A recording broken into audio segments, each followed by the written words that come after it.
हरे कृष्णा। आज हम लोग one of the biggest head, हमारे जो 5 हेड है उसमें इतना ही नहीं, अभी टेंशन ना लीजिए, बहुत कुछ मिलने वाला है आपको, है ना, पलट के ना देखिए। One of the biggest head हम लोग शुरू करने वाले हैं जिसका नाम है पीजीबीपी। यानी टोटल 5 हेड हैं जिसमें सबसे बड़ा हेड है पीजीबीपी का, profit and gains from business और प्रोफेशन। टाइम लगेगा इसको कराने में, आराम से करेंगे, इत्मीनान से करेंगे, क्वेश्चंस के साथ करेंगे। अब पीजीबीपी है क्या, पहले तो कुछ चर्चा करते हैं। देखिए, आप कोई भी बिजनेस करते हैं, चाहे छोटा बिजनेस हो चाहे बड़ा बिजनेस हो, जो भी आपकी इनकम होगी या लॉस होगा वो कहां टैक्सेबल होगा, कौन से हेड में टैक्सेबल होगा? पीजीबीपी में टैक्सेबल होगा। या आप किसी प्रोफेशन में हैं, लेट्स से कोई डॉक्टर है, अपनी खुद की क्लिनिक खोल के बैठा है, या मान लीजिए कोई सीए है, या मान लीजिए कोई सीएस है, अपनी प्रैक्टिस कर रहा है, तो उन सब के लिए वो क्या है? प्रोफेशनल इनकम है, जो अपना खुद का काम कर रहे हैं, वो भी इसी हेड में टैक्सेबल होगी। हाँ, अगर जॉब कर रहे होते तो सैलरी हेड में टैक्सेबल होता, बट खुद का काम कर रहे हैं तो पीजीबीपी का है। अब सवाल आता है, भाई इसमें इतना लंबा क्यों बनाया गया पीजीबीपी को? भाई पीजीबीपी में तो जो बिजनेस की इनकम वो टैक्सेबल, बात खत्म, हेड खत्म नहीं। देखिए, अब बात यह आती है कि जैसे मान लीजिए आपका किसी चीज का व्यापार है, लेट्स से आपने पेन बेचा, आपने पेन बेचा इस पूरे साल में 1 करोड़ रुपए का, तो क्या 1 करोड़ रुपए आपका प्रॉफिट है? Answer is no. 1 करोड़ में आपके एक्सपेंसेस भी होंगे। आपने पेन में भी मैन्युफैक्चर किया होगा तो मैन्युफैक्चरिंग करने के लिए जो कॉस्टिंग लगी होगी, या खरीदा होगा तो उसमें जो कॉस्ट लगा होगा, हो सकता है आपकी फैक्ट्री प्रीमाइसेस रेंट पे हो सकता है आपने एडवर्टीजमेंट किया हो, तो जो भी खर्चे होंगे अपन माइनस करते हैं तो प्रॉफिट्स निकल के आते। अब ये चैप्टर या ये हेड हमको बताता क्या? ये हेड हमसे कहता है कि भैया सुनो, आपको जब आप पीजीबीपी की इनकम निकालें तो आपको ये हेड बताएगा कि कौन कौन से खर्चे ऐसे होते हैं जो अलाउड होते हैं, यानी अलाउएबल एक्सपेंसेस बताएगा कि ये खर्चे आपको अलाउड हैं। जैसे फॉर एग्जांपल डेप्रीशिएशन आपको अलाउड है, ये बताएगा। तो जब हम पीजीबीपी की इनकम निकालेंगे तो हम अलाउड खर्चे माइनस करेंगे, अगर पहले से माइनस नहीं हुए हैं तो। अगर क्वेश्चन ने हमको जो प्रॉफिट दिया उसमें से पहले से अलाउड खर्चे माइनस कर दिए तो हमें कुछ और करने की जरूरत उस पर नहीं पड़ेगी। तो यानी अलाउड खर्चे बताएगा कौन कौन से एक्सप्रेसली अलाउड है, यानी साफ साफ लॉ मेकर ने बोल रखा है कि ये अलाउड है।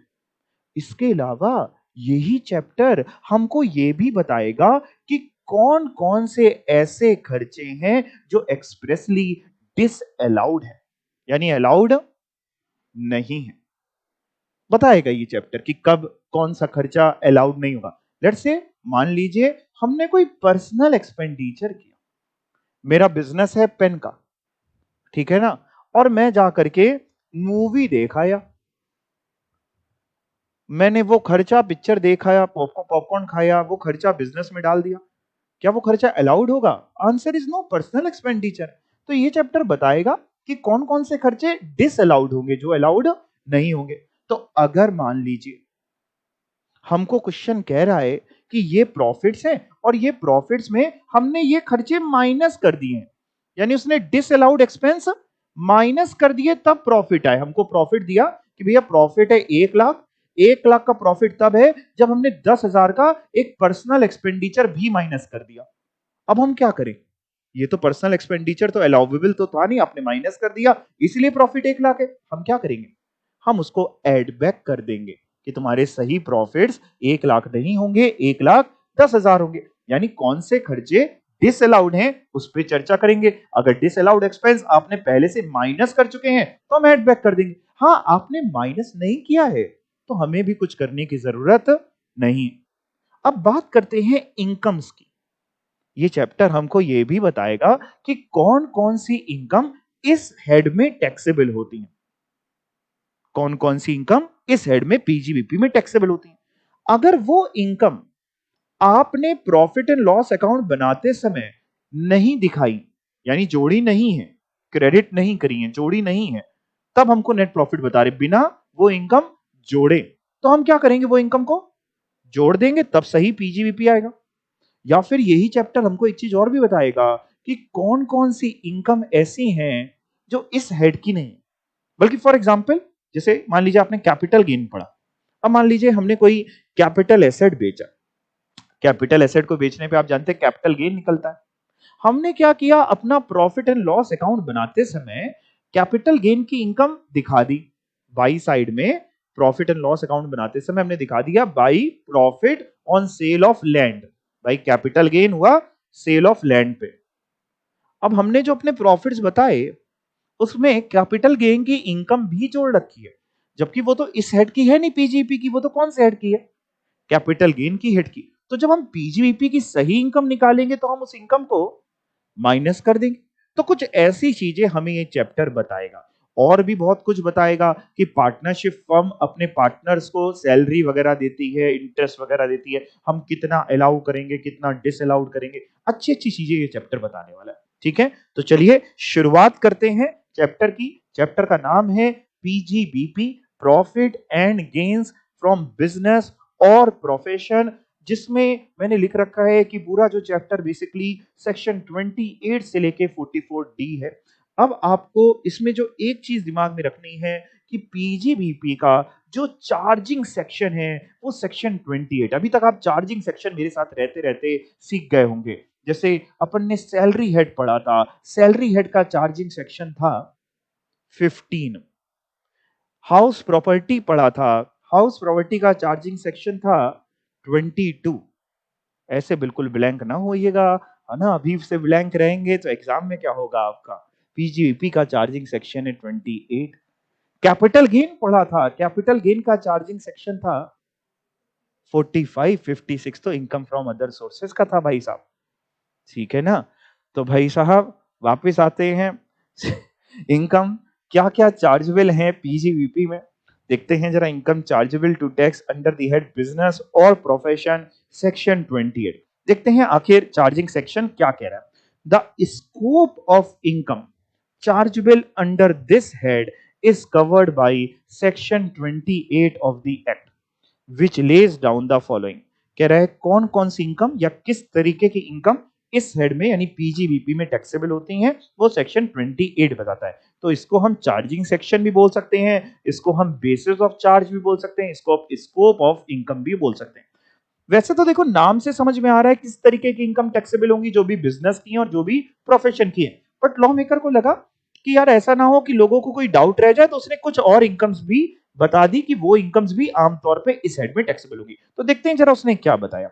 एक तो सबसे पहले जनरल पॉइंट बिल्कुल दिया जो आप समझ रहे हैं, the profit and gains of any business या प्रोफेशन। कोई भी व्यापार, एनी मतलब एनी बिजनेस, एनी प्रोफेशन का कोई भी प्रॉफिट कोई भी गेन। अच्छा, जब मैं भी इनकम की बात करता हूं या प्रॉफिट की बात करता हूं तो डीम्ड होता है कि मैं पॉजिटिव इनकम्स की भी बात कर रहा हूं और नेगेटिव इनकम यानी लॉसेस की भी बात कर रहा हूं। तो कोई भी प्रॉफिट कोई भी गेन अगर बिजनेस का है प्रोफेशन का है तो इसी हेड में टैक्सेबल होगा। और क्या इस हेड में टैक्सेबल होगा, the value of any benefit और परक्यूजेड अराइजिंग फ्रॉम बिजनेस और profession.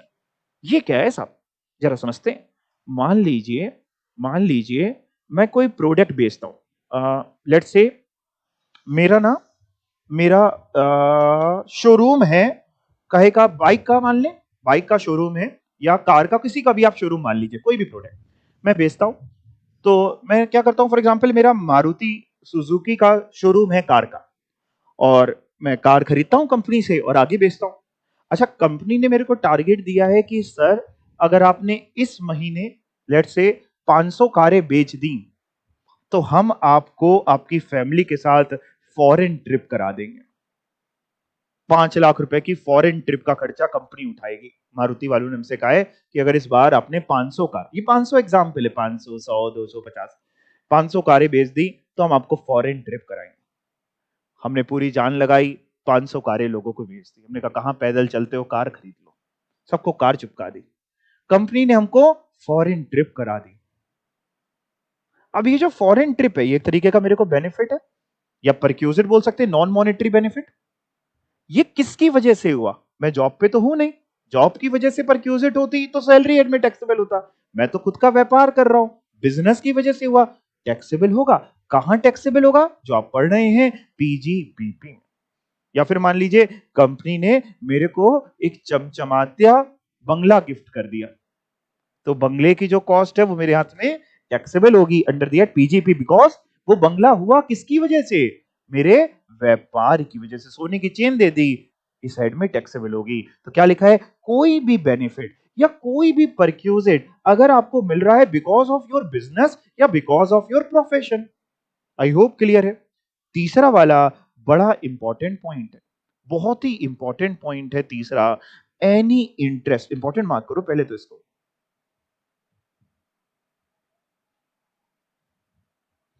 Any interest, salary, bonus, commission और remuneration by whatever name called due to or received by a partner of a firm from such firm to the extent under section 40 clause B। क्या बोल रहे हैं, मैं आपको थोड़ा सा समझाता हूं।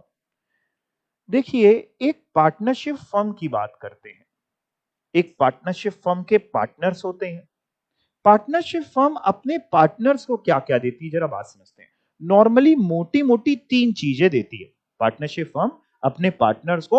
मोटी मोटी तीन चीजें देती है। मोटी मोटी मतलब मोटी मोटी नहीं है, मतलब मेन तीन चीजें नॉर्मली देती है। पहली चीज, एक तो देती है वो प्रॉफिट शेयर। अपने छोटे में ना पीएसआर नहीं हम लोग निकालते थे, प्रॉफिट शेयरिंग रेशियो। तो जो भी प्रॉफिट्स पार्टनरशिप फर्म कमाती है, पहले उस पर टैक्स पे करती है। अच्छा, पार्टनरशिप फर्म पे आप जानते भी, आप जानकार लोग हैं, अब देखिए अब आप समझदार हैं, 30% का टैक्स है तो टैक्स पे करती है। फिर जो प्रॉफिट आफ्टर टैक्स आते हैं उसमें से प्रॉफिट का शेयर देती है जिसका जितना है। तो लेट्स से इक्वल रेशियो तो इक्वल बांटती है, 5:4:3:2 है, जितने पार्टनर है उस शेयर में बांटती है। दूसरा, हो सकता है पार्टनरशिप फर्म अपने पार्टनर्स को इंटरेस्ट ऑन कैपिटल दे रही हो। पार्टनर्स ने कैपिटल लगाई और पार्टनरशिप फर्म उनको क्या दे रही है? इंटरेस्ट दे रही है। तीसरी चीज हो सकती है पार्टनरशिप फर्म अपने पार्टनर्स को सैलरी दे रही हो। एक सैलरी पार्टनरशिप फर्म दे रही होगी इंप्लॉइज को, और एक सैलरी वो जो पार्टनर्स को। भाई पार्टनर्स के अलावा भी तो और भी दो लोग होंगे फर्म में जो काम करते होंगे, कि पार्टनर खुद आकर के रोज शटर उठा के झाड़ू पोछा करता होगा, नहीं, और भी इंप्लॉइज होंगे जो पार्टनर नहीं होंगे।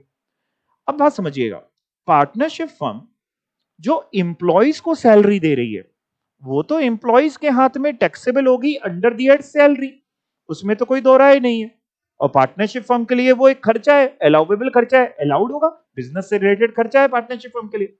बात आती है पार्टनरशिप फर्म अपने पार्टनर्स को जो सैलरी दे रही है, पार्टनरशिप फर्म अपने पार्टनर्स को जो सैलरी दे रही है वो पार्टनर के हाथ में अगर टैक्सेबल होगी तो सैलरी के हेड में नहीं होगी, income under the head salary में नहीं होगी। सर क्यों नहीं होगी? पार्टनर को अगर सैलरी मिली पार्टनरशिप फर्म से तो सैलरी हेड में टैक्सेबल क्यों नहीं होगी? क्योंकि इंप्लॉयर इंप्लॉय का रिलेशनशिप नहीं है भाई दोनों के बीच में, है ना भाई। पार्टनरशिप फर्म का पार्टनर जो है वो इंप्लॉय थोड़ी ना है पार्टनरशिप फर्म का, पार्टनर इंप्लॉय तो है नहीं। तो क्या रिलेशन होता है दोनों में? नॉर्मली हो सकता है छोटे में कभी आपने सुना हो, क्या रिलेशन होता है दोनों के बीच में? प्रिंसिपल एजेंट का रिलेशन होता है। तो पार्टनर को जो सैलरी मिल रही है पार्टनरशिप फर्म से वो पीजीबीपी के हेड में टैक्सेबल होती है, ना कि सैलरी के हेड में। ये बात समझ गए?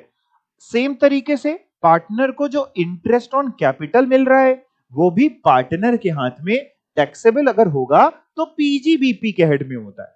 पार्टनर के हाथ में टैक्सेबल अगर होगा तो पीजीबीपी के हेड में होता है। और पार्टनर को तीसरी चीज मैंने क्या बताई मिलती है? प्रॉफिट शेयर मिलता है। पार्टनर को प्रॉफिट शेयर, वो पार्टनर के हाथ में एग्जेम्प्ट होता है, टैक्सेबल नहीं होता। वो इसलिए टैक्सेबल नहीं होता क्योंकि पार्टनरशिप फर्म से हम पहले ही उस पोर्शन पे टैक्स ले चुके होते हैं।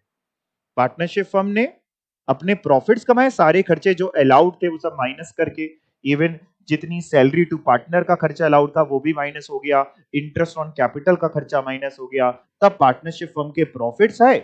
उस प्रॉफिट्स में से पार्टनरशिप फर्म ने पहले टैक्स पे किया 30%, प्लस अगर 1 करोड़ से ऊपर के होते तो वो सरचार्ज भी देती 12% का आपको बताया, प्लस 4% सेस, तो उसने पे किया। टैक्स पे करके जो प्रॉफिट्स बचे, प्रॉफिट आफ्टर टैक्स, उसमें से वो पार्टनर्स को शेयर बांटती है। तो पार्टनर्स को जो पार्टनरशिप फर्म से शेयर ऑफ प्रॉफिट मिलता है वो पार्टनर्स के हाथ में एग्जेम्प्ट होता है, वो टैक्सेबल होता ही नहीं। बट पार्टनर्स को जो दो चीजें और मिलती हैं, क्या दो चीजें और बेटा?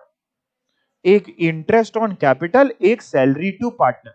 वो अगर, मैं अगर लगा रहा हूं, अभी अगर का मतलब बताता हूं, वो अगर टैक्सेबल होगा पार्टनर के हाथ में तो पीजीबीपी में टैक्सेबल होगा और किसी हेड में टैक्सेबल नहीं होगा। अब है क्या वो भी समझिए।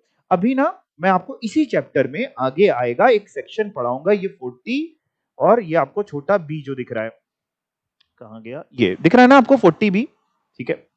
हाँ, 40 बी में आपको पढ़ाऊंगा। 40 बी में मैं आपको पढ़ाऊंगा कि पार्टनरशिप फर्म जब अपने पार्टनर को इंटरेस्ट देती है, इंटरेस्ट ऑन कैपिटल, और सैलरी देती है, तो पार्टनरशिप फर्म को कितना खर्चा अलाउ होता है, ये आपको 40 बी एक लिमिट बताएगा, आपको पढ़ाऊंगा। एग्जाम में आता भी, इंपॉर्टेंट है, निकालने को आता है, तो मैं आपको सब सिखा दूंगा, ठीक है ना, क्वेश्चन भी आपको करा दूंगा। तो पार्टनरशिप फर्म जब अपने पार्टनर को इंटरेस्ट ऑन कैपिटल देती है, जब अपने पार्टनर को सैलरी देती है, तो वो चेक कर लेती है कि पार्टनरशिप फर्म चेक कर लेती है कि एज पर सेक्शन 40 बी उसको कितना खर्चा अलाउड होगा। यहां तक समझ गए? अब सुनो, जितना खर्चा सैलरी का पार्टनर्स को और इंटरेस्ट ऑन कैपिटल का पार्टनरशिप फर्म को अलाउ हो जाता है, उतना पोर्शन पार्टनर के हाथ में टैक्सेबल हो जाता है। फिर से सुनो, जितना portion as per section 40 B, ये सब बातें जो 40 बी आएगी तो मैं दोबारा रिपीट करूंगा, बट 2 बार रिपीट करूंगा तो आपको समझ में भी आ जाएगा, तो इसलिए ध्यान से सुनो। जब 40 बी कह रहा है, 40 बी में वो खर्चा जो इंटरेस्ट ऑन कैपिटल का है और सैलरी टू पार्टनर का है, वो खर्चा जितना पार्टनरशिप फर्म को अलाउ हो जाता है, जितना पार्टनरशिप फर्म को अलाउ हो जाता है, वो खर्चा, वो इनकम पार्टनर के हाथ में टैक्सेबल होती है under the head PGBP. Reason समझिए, लॉजिक समझाता हूं, क्योंकि कोई लॉजिक आपको दुनिया में ना कहीं समझाएगा ना कहीं लिखा है। लॉजिक बड़ा सिंपल है। देखिए, वो खर्चा जो पार्टनरशिप फर्म को अलाउ हो गया, सैलरी टू पार्टनर का और इंटरेस्ट ऑन कैपिटल का, इसका मतलब उस पोर्शन पे पार्टनरशिप फर्म ने टैक्स पे नहीं किया, क्योंकि जब अलाउ हो गया तो अलाउ होने के बाद जो प्रॉफिट्स बचे, खर्चा माइनस होने के बाद जो प्रॉफिट्स आए बिफोर टैक्स, उस पे टैक्स दिया गया। नहीं समझे? सैलरी टू पार्टनर का और इंटरेस्ट ऑन कैपिटल का वो खर्चा जो फर्म को अलाउ हो गया एज पर सेक्शन 40 बी, उस पे पार्टनरशिप फर्म ने टैक्स दिया ही कहां? आप समझ रहे हैं? क्योंकि माइनस होने के बाद जो प्रॉफिट है उसी पे तो हमने 30% टैक्स लिया। तो भाई जब पार्टनरशिप फर्म से टैक्स नहीं लिया तो हम लेंगे फिर किससे लेंगे? पार्टनर से लेंगे। पार्टनर अपने हाथ में टैक्सेबल करेंगे, जिसको जितनी सैलरी वगैरह इंटरेस्ट ऑन कैपिटल मिला वो अपने इंडिविजुअल्स हाथ में दिखाएंगे अंडर द हेड पीजीपी। दूसरी चीज सुनिए, वो खर्चा जो पार्टनरशिप फर्म को इंटरेस्ट ऑन कैपिटल का या सैलरी टू पार्टनर का, वो खर्चा जो पार्टनरशिप फर्म को डिसअलाउड हुआ as per section 40 B, disallowed हुआ, वो पार्टनर के हाथ में एग्जेम्प्ट होता है, वो पार्टनर के हाथ में टैक्सेबल नहीं होता। क्यों नहीं होता? लॉजिक इसका क्या है? सेम लॉजिक पे आए तो, अगर पार्टनरशिप फर्म को as per section 40 B salary to partner का खर्चा या इंटरेस्ट ऑन कैपिटल का खर्चा डिसअलाउ हो गया, तो इसका मतलब है कि हमने उस पोर्शन पे पार्टनरशिप फर्म से टैक्स ले लिया। जा रहा है दिमाग में? जा रहा है? पार्टनरशिप फर्म से टैक्स ले लिया तो क्या बच्चे की जान लोगे? पार्टनर से भी टैक्स ले लोगे? मार डालोगे क्या? नहीं नहीं नहीं। तो इसलिए वो पोर्शन पार्टनर के हाथ में एग्जेम्प्ट होता है। तो अब पूरी बात सुनिए फिर से, है ना, एक बार फिर से। पार्टनर को मोटी मोटी पार्टनरशिप फर्म से 3 चीजें मिलती हैं। एक प्रॉफिट शेयर, वो तो पार्टनर के हाथ में हमेशा एग्जेम्प्ट होगा। Reason being, partnership firm profit share देती कब है? टैक्स हटाने के बाद जो बचता है वो देती, वो हमेशा पार्टनर के हाथ में एग्जेम्प्ट होगा, वो टैक्सेबल कभी होगा ही नहीं। बचा 2 चीजें और, इंटरेस्ट ऑन कैपिटल और salary to partner. Interest on capital, अब मैं एक स्टेटमेंट बोल रहा हूं, अब बताइएगा ट्रू है कि फॉल्स है। ध्यान से बोलिए, ध्यान से मतलब सुनिएगा, मैं थोड़ा सा ट्विस्ट कर रहा हूं, चेंज कर रहा हूं। इंटरेस्ट ऑन कैपिटल और सैलरी टू पार्टनर का वो पोर्शन जो पार्टनरशिप फर्म को अलाउड होता है, वो पार्टनर के हाथ में टैक्सेबल होता है under the head PGBP. True और फॉल्स? ट्रू है। और पार्टनरशिप फर्म को, अब बताना ट्रू की फॉल्स, पार्टनरशिप फर्म को वो इंटरेस्ट और कैपिटल का खर्चा और सैलरी टू पार्टनर का खर्चा जो डिसअलाउड होता है वो पार्टनर के हाथ में एग्जेम्प्ट होता है, टैक्सेबल नहीं होता है। ट्रू है, रीजन मीनिंग डिसअलाउड है तो फर्म से हमने टैक्स ले लिया तो हम पार्टनर से टैक्स नहीं लेंगे। ठीक, बाकी ये चर्चा हम लोग फिर करेंगे, इसी चैप्टर में करेंगे, 40B आएगा। तो पढ़ के देखते हैं क्या लिखा है। Any interest, salary. अब देखो जब मैं सैलरी बोल रहा हूं ना, तो जब मैं सैलरी बोल रहा हूं तो सैलरी एक ब्रॉडर वर्ड बोल रहा हूं। सैलरी बोल लो, बोनस बोल लो, कमीशन बोल लो, रेम्युनरेशन बोल लो, सब एक ही बात है। तो मैं मोटा मोटा जैसे इंटरेस्ट और कैपिटल बोल रहा हूं और सैलरी बोल रहा हूं, तो सैलरी मींस रेम्युनरेशन भी, बोनस भी, कमीशन भी। तो any interest, salary, bonus, commission और remuneration by whatever name called, कह रहा किसी भी नाम से बुला लो उसको, ड्यू टू, मिला, ड्यू हुआ या मिला, रिसीव बाय, किसको मिला, पार्टनर को। किससे मिला, of a firm, from such firm, partner एक फर्म का, उस फर्म से मिला, टू द एक्सटेंट, जितना अंडर सेक्शन 40B में अलाउड होता है उतना पार्टनर के हाथ में टैक्सेबल होगा। भाई साहब बात समझ में आ गई। अगला और क्या क्या टैक्सेबल होता है पीजीबीपी के हेड में, तो आइए सेक्शन 28 का अगला पॉइंट देखते हैं और क्या क्या टैक्सेबल होता है, पढ़िएगा।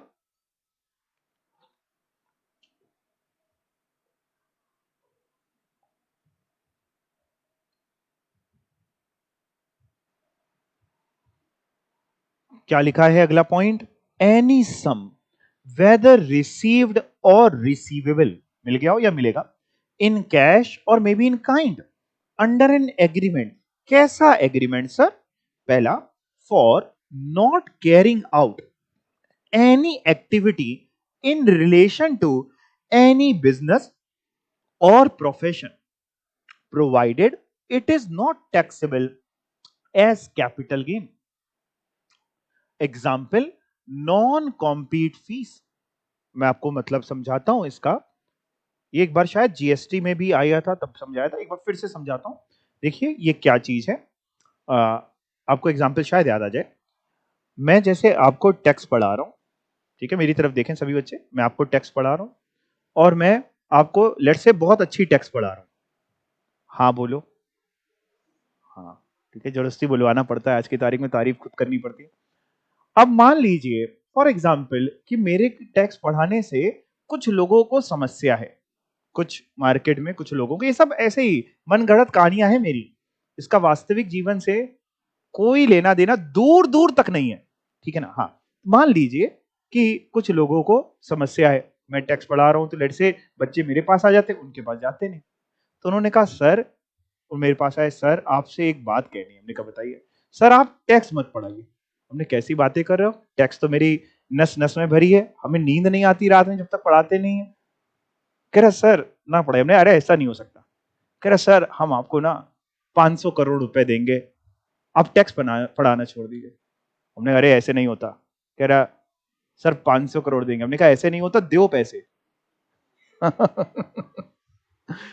हमने 500 करोड़ ले लिए, किस बात के लिए, कुछ करने के कि कुछ ना करने के, कुछ ना करने के। हमने, ठीक है नहीं पढ़ाएंगे, कोई बात नहीं, हम रात में सोने का कोई और तरीका ढूंढ लेंगे, है ना। अब जरा समझिए, लॉ मेकर कह रहा है सर आपको पैसे मिले कुछ ना करने की, नॉन कॉम्पीट फीस, कंपटीशन ना करने की, वो भी आपके हाथ में टैक्सेबल होगी। लॉ मेकर का बस चले तो वो सांसें भी टैक्सेबल कर दे, है ना। कह रहे ये जो पैसा मिला ये भी टैक्सेबल होगा, और कौन से हेड में टैक्सेबल होगा, पीजीबीपी में। हमने कहा सर तो कुछ कर नहीं रहे। कह रहा ना करने की भी मिली तो टैक्सेबल। सेम कोई बिजनेस, आप कोई प्रोडक्ट बेचते हैं, कॉम्पिटिटर ने आपको पैसे दिए कि ये प्रोडक्ट आप ना बेचिए, तो नॉन कॉम्पीट फीस भी अगर आपको मिल रही है वो भी टैक्सेबल होगी। पढ़ के देखते हैं, not carrying out any activity in relation to any business और प्रोफेशन, तो वो कहां टैक्सेबल होगी, पीजीपी में। हाँ, आगे मैंने लिखा है कि अगर वो टैक्सेबल है कैपिटल गेन में तो कैपिटल गेन में होगी, कैपिटल गेन वाले हेड में टैक्सेबल नहीं है तो नॉर्मली कहां टैक्सेबल होती है, पीजीपी में। टैक्सेबल तो होगी, या तो वहां होगी या यहां होगी, 99% चांसेस है पीजीपी में टैक्सेबल होती है। और क्या चीज लिखी है बी वाली, not sharing any know how, patent, copyright, trademark, licence, franchisee, etcetera. मान लीजिए जैसे ये बरखा नहीं, बरखा ये घर पे ना बड़ी एक्सपेरिमेंट करती रहती। इन्होंने घर पे एक मेडिसिन बना दी, एक दवाई बना दी, जिस दवाई को खा के पूरी टैक्स एक बार में दिमाग में चली जाती है। उसके बाद फिर आपको कहीं पढ़ने की जरूरत नहीं है। तो इन्होंने खुद तो खा ली, इनको पूरी टैक्स आ गई। अब ये क्या कर रही हैं, लोगों को भी बांट रही हैं, ये दवाई खा लो तो तुमको टैक्स आ जाएगी। अब दिक्कत क्या है, अगर लोगों को इन्होंने दवाई बांट दी तो मेरे पास पढ़ने कौन आएगा? मेरे भी छोटे छोटे बच्चे हैं, है ना, उनका भी घर चलाना है। तो हमने ना बरखा से कहा, हमने कहा बरखा देखो, ये जो तुमने दवाई बनाई है ये किसी के साथ शेयर ना करना, ना दवाई शेयर करना, ना इसका फॉर्मूला शेयर करना। Know how means know how कैसे बनता है, ये शेयर मत करना। तो मैंने बरखा को पैसे दिए क्या करने के लिए? शेयर ना करने के लिए। बरखा के हाथ में टैक्सेबल होगा। कौन से हेड में टैक्सेबल होगा? पीजीबीपी के हेड में। Not sharing any know how, may be patent, may be copyright, trademark, licence, franchise etcetera, ना शेयर करने के भी पैसे मिल रहे हैं तो भी इसी हेड में कह रहे हैं टैक्सेबल होगा। बताओ, यहां तक कोई डाउट है किसी को? नहीं? और क्या चीज यहां पे टैक्सेबल होगी? तो आपको ये एज इट इज याद मत करिएगा, दो चार बार रीड कर लीजिएगा, आराम से आपको सब समझ में आ जाएगा। घर पे एक बार और आराम से रीड करिएगा। और क्या? Any sum received under a keyman insurance policy including bonus. ये चीज इनकम फ्रॉम अदर सोर्सेज में भी आई थी। तो या तो आपने जो keyman insurance policy, keyman insurance policy मैंने समझाया था आपको कि जो भी मेन हेड होता है, कीमैन होता है, जो मेन होता है, उसके नाम पे आपने इंश्योरेंस ले रखा है।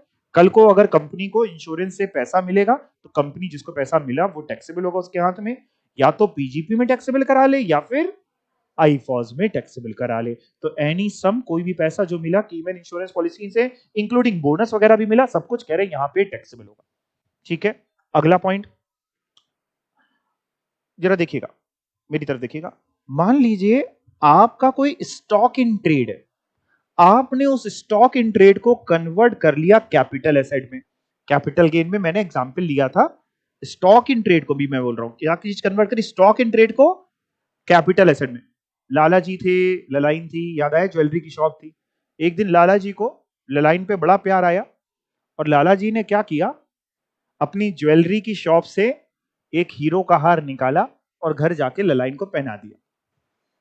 यानी लाला जी ने स्टॉक इन ट्रेड को कन्वर्ट कर दिया कैपिटल एसेट में। अब जरा समझिए, जैसे ही आपने स्टॉक इन ट्रेड को कन्वर्ट किया कैपिटल एसेट में, पीजीबीपी की इनकम अराइज हो जाएगी एक तरीके से। स्टॉक इन ट्रेड तो अब खत्म हो गया, वो बचा ही नहीं। तो पीजीबी की इनकम कैसे निकालेंगे?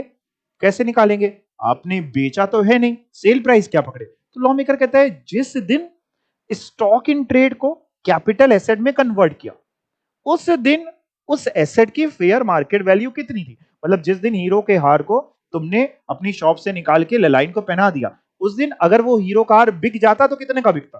तो लेट्स से 1 करोड़ का बिकता। तो पीजीबीपी के लिए सेल प्राइस हो गया 1 करोड़, माइनस लाला जी ने वो हीरो कार खरीदा था 80 लाख का। तो लाला जी की पीजीबी की इनकम कितनी हो गई? 20 लाख की, 1 करोड़ माइनस 80 लाख, राइट? अच्छा, इसमें मैंने आपको कैपिटल गेन में भी एक बात समझाई थी, वो आपको दोबारा समझा देता हूं। जो कैपिटल एसेट में आज कन्वर्ट हुआ, stock in trade capital asset में, अब जब ये कैपिटल एसेट अगर बिकेगा कभी, तो क्या चीज जनरेट होगी? कौन सी इनकम? Capital gain. जितने का बिकेगा कैपिटल एसेट, वो होगी full value of consideration, sale consideration. Capital asset के लिए कॉस्ट क्या होगी? जब लाला जी ने आज स्टॉक इन ट्रेड को कैपिटल एसेट में कन्वर्ट किया, तो उस दिन की जो फेयर मार्केट वैल्यू है वो कैपिटल एसेट के लिए कॉस्ट। जब कन्वर्ट किया तो पीजीबीपी के लिए वो price sale consideration. Fair market value as on the date of conversion of stock in trade into capital asset will be considered as sale consideration और sale price for the calculation of PGBP, but for the purpose of calculation of capital gain it will be considered as cost of acquisition. ये बात वहां लिखी थी मैंने capital gain में। अब यहां क्या लिखा है? मैंने ये लिखा है यहां पे कि अगर स्टॉक इन ट्रेड को कैपिटल एसेट में कन्वर्ट किया, तो जिस दिन कन्वर्ट किया उस दिन की जो फेयर मार्केट वैल्यू होगी वो एक तरीके की तुम्हारी सेल प्राइस है। पढ़ के देखते हैं, fair market value of inventory, inventory को अंडरलाइन करके लिख सकते हैं आप, that is stock in trade, stock in trade. तो fair market value stock in trade की एज ऑन द डेट, कौन सी डेट की बात कर रहे हैं भाई साहब हम लोग? एज ऑन द डेट जिस दिन आपने कन्वर्ट किया, इनटू किस में कन्वर्ट किया उसको? कैपिटल एसेट में कन्वर्ट किया। तो अगर आपने स्टॉक इन ट्रेड को कैपिटल एसेट में कन्वर्ट किया तो उस दिन की जो फेयर मार्केट वैल्यू होगी वो भी इसी हेड में आएगी, पीजीबीपी में। क्लियर? उसके बाद एक पॉइंट लिखा है जो 35 एडी से रिलेटेड है। ये जब इसी चैप्टर में मैं आपको 35 एडी पढ़ाऊंगा तब यहां पे आऊंगा, अभी आप नहीं समझ पाएंगे। और एक एग्जाम्पल है, अपने आप पढ़ के इसका आंसर बताओ। 4 ऑप्शन है आपके सामने।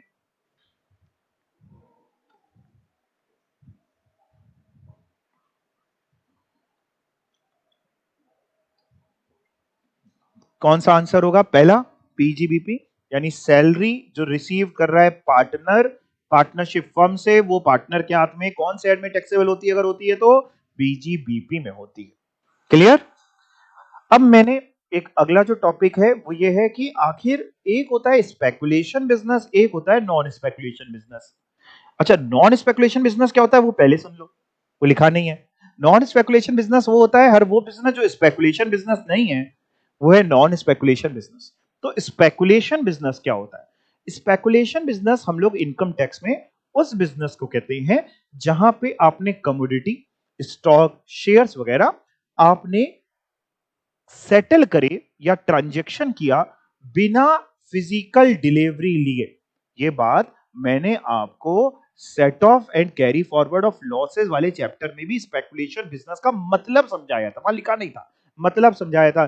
जिसमें अगर आपको याद हो तो मैंने एग्जाम्पल दिया था चीनी का, है ना। दो सहेलियां बैठी थी यहाँ पे, मैंने कहा, दोनों ने शर्त लगाई, एक कह रही है चीनी आज लेट से 30 रुपए की है तो वो कह रही है देखना एक महीने बाद 50 की हो जाएगी। दूसरी कह रही नहीं, अब लोगों ने चीनी खाना छोड़ दिया, अब लोग हेल्थ कॉन्शियस हो गए, सबकी तोंद निकल रही है तो लोगों ने चीनी छोड़ दी है। वो कह रही 30 रुपए की जगह तुम देखना 10 की हो जाएगी, 20 की हो जाएगी। तो एक कम की कह रही है, एक ज्यादा की कह रही, दोनों ने कहा लगी शर्त 100-100 किलो चीनी की। अब 100-100 किलो चीनी की शर्त लगी, दोनों ने 100 किलो चीनी खरीद के नहीं रखी। एक महीने बाद इन्होंने मार्केट का प्राइस देखा, अगर मार्केट का प्राइस लेट से अभी 30 चल रहा था, बढ़ गया 40, तो जिसने कहा था बढ़ जाएगा वो जीत गई शर्त, उसको 10 रुपए पर किलो के हिसाब से पैसा मिलेगा। इंटू 100 किलो चीनी की शर्त थी तो 1000 रुपए, तो दूसरी वाली बंदी उसको 1000 रुपए देगी। चीनी कोई किसी को नहीं दे रहा है, तो ऐसे ट्रांजेक्शन को हम कौन सा व्यापार मानते हैं? Speculation business. पढ़ के देखते हैं स्पेकुलेशन बिजनेस। सेक्शन 43 का सबसेक्शन 5 बताता है, क्या कह रहा है? Speculative transaction means a transaction in which contract for the purchase या sale of any commodity including stock shares। तो इसमें हम तीन बातें ऐसे याद रख लेते, कमोडिटी, स्टॉक और शेयर का परचेज या सेल का कॉन्ट्रैक्ट हुआ, इस पीरियोडिकली या अल्टीमेटली सेटल्ड हुआ। कैसे सेटल्ड हुआ? Otherwise than by actual delivery और ट्रांसफर ऑफ कमोडिटी और स्क्रिप्ट्स, यानी बिना, अंडरलाइन करिए, बिना एक्चुअल डिलीवरी के, otherwise than by actual delivery. एक एग्जांपल है, which of the following transactions are deemed to be speculative transaction? इसमें से किसको हम स्पेकुलेटिव ट्रांजैक्शन बोलते हैं? बताइए। चार ऑप्शंस हैं, एक है purchase and sale of share otherwise than by actual delivery, दूसरा है फॉरवर्ड कॉन्ट्रैक्ट्स, तीसरा है ट्रेडिंग इन डेरिवेटिव्स और कमोडिटी डेरिवेटिव्स, चौथा है hedging contract in respect of raw material और मर्चेंडाइज। तो आंसर सही होगा इसका A option, purchase and sale of share otherwise than by actual delivery. Clear है? ठीक है। अब क्या आता है? अब आने वाला है मेथड ऑफ अकाउंटिंग। छोटे जब आप रहे हो, अगर स्कूल गए हो, गए थे स्कूल कि कोरोना वाला बैच था आपका? गए होंगे, गए थे। आपने हो सकता है सुना हो अकाउंट्स में, अगर पढ़ी हो तो, कि अकाउंट्स में बेसिकली दो बेसिस या दो सिस्टम होते हैं अकाउंटिंग के। एक कैश बेसिस होता है अकाउंटिंग का, एक एक्रूवल बेसिस। तो एक्रूवल को कुछ लोग एक्रूवल बोल लेते हैं, कुछ मर्केंटाइल बेसिस बोल लेते हैं, कुछ ड्यू बेसिस बोल लेते हैं। एक्रूवल का मतलब ये, तो मे बी कैश बेसिस पे आप अकाउंटिंग करते हैं या एक्रूवल बेसिस पे। सुना है ना आपने? कैश बेसिस में क्या होता है, जैसे कोई इंसान अगर कैश बेसिस फॉलो कर रहा है तो वो जनरल एंट्री तभी पास करता है जब कोई कैश, कहीं से कोई पैसा आएगा या कहीं से पैसा जाएगा। उधार में माल बेचने में या उधार में माल खरीदने में एंट्री नहीं करता अगर कोई कैश बेसिस फॉलो कर रहा है। और अगर एक्रूवल बेसिस फॉलो कर रहा है तो चाहे पैसा अभी ना भी आया, ड्यू भी हो गया, तो ड्यू की भी एंट्री, उधार में माल बेचा तो उसकी भी वो एंट्री पास करता है। तो आप दोनों में से, आपने छोटे में अकाउंटिंग में पढ़ा है, तो कोई इंसान मे बी कैश बेसिस लगा रहा हो या कोई भी एक्रूवल, एक्रूवल को ज्यादा अच्छा माना जाता है। बट आप कोई भी लगा सकते हैं। अब हमारा इनकम टैक्स क्या कहता है? हमारा इनकम टैक्स कहता है कि for the purpose of PGBP and for the purpose of IFOS, for the purpose of PGBP and income from other sources, जो भी method of accounting assessee regularly employ करता है, रेगुलरली लगा रखा है, हम भी वही मान लेंगे। अगर आप अपने यहां cash basis of accounting follow करते हैं तो for the purpose of computation of income under the head PGBP and income under the head income from other sources, हम भी कैश बेसिस लगाएंगे। अब अगर आप एक्रूवल करते हैं तो हम भी एक्रूवल लगाएंगे। इतनी बात समझ में आई? पहले इतना पढ़ते हैं। Income chargeable under the head PGBP या आईफॉस shall be computed in accordance with either cash basis या mercantile system। mercantile का ही मतलब होता है accrual भी बोलते हैं इसको, ड्यू भी बोलते हैं। तो may be cash basis, may be accrual basis of accounting, जो भी रेगुलरली लगा रखी है किसने? एसएससी ने। जो भी वो सिस्टम फॉलो करता है हम भी वही फॉलो कर लेंगे फॉर पीजीपी एंड आईफॉस ओनली, ये दो हेड के लिए। यहां तक बात आपके समझ में आई? अच्छा जी, इसके अलावा आप मेरी तरफ देखिए, इनकम टैक्स डिपार्टमेंट ने इसके अलावा किया क्या? इनकम टैक्स डिपार्टमेंट ने कुछ आईसीडीएस इशू करे, करीब 10 आईसीडीएस। आईसीडीएस है income computation and disclosure standard. जैसे हो सकता है कभी छोटे में आपने नाम सुना हो अकाउंटिंग स्टैंडर्ड्स का, मैं नहीं कह रहा हूं कि आपने पढ़ा होगा, बहुत कम चांसेस है कि नाम भी सुना हो। नाम सुना है एएस अकाउंटिंग स्टैंडर्ड? तो वो अकाउंटिंग स्टैंडर्ड्स होते हैं जो सीए इंस्टीट्यूट ने, आईसीएआई ने इशू कर रखे हैं अकाउंटिंग करने के लिए, कि अकाउंटिंग एक तरीके से स्टैंडर्ड वे में। वैसे ही इनकम निकालने के लिए इनकम टैक्स डिपार्टमेंट ने इनकम कंप्यूटेशन एंड डिस्क्लोजर के, कैसे इनकम कंप्यूट होगी और कैसे आप उसको दिखाएंगे, डिस्क्लोज कैसे करेंगे, उसके कुछ स्टैंडर्ड इशू करे थे, करीब 10। ठीक है ना? आपको एग्जाम में एमसीक्यू के लिए याद रखना है कितने आईसीडीएस हैं? 10। अब पढ़िएगा, कह रहे हैं साहब सेंट्रल गवर्नमेंट ने नोटिफाई कर दिए 10 ICDS, that is income computation and disclosure standard. दूसरी इसमें जो चीज याद रखनी है वो आपको फुल फॉर्म याद रखना है। अगर आपसे पूछे आईसीडीएस का फुल फॉर्म क्या होता है तो आइसक्रीम से शुरू मत कर देना, ठीक है ना? तो income computation and disclosure standard एक चीज, और एक 10 है वो इशू कर रखे, 10 कर रखे हैं for the purpose of computation of income under the PGBP and income from other sources. और आपसे कोई पूछे कि आईसीडीएस क्यों इशू करे तो आप कहिएगा इनकम कंप्यूट करने के लिए।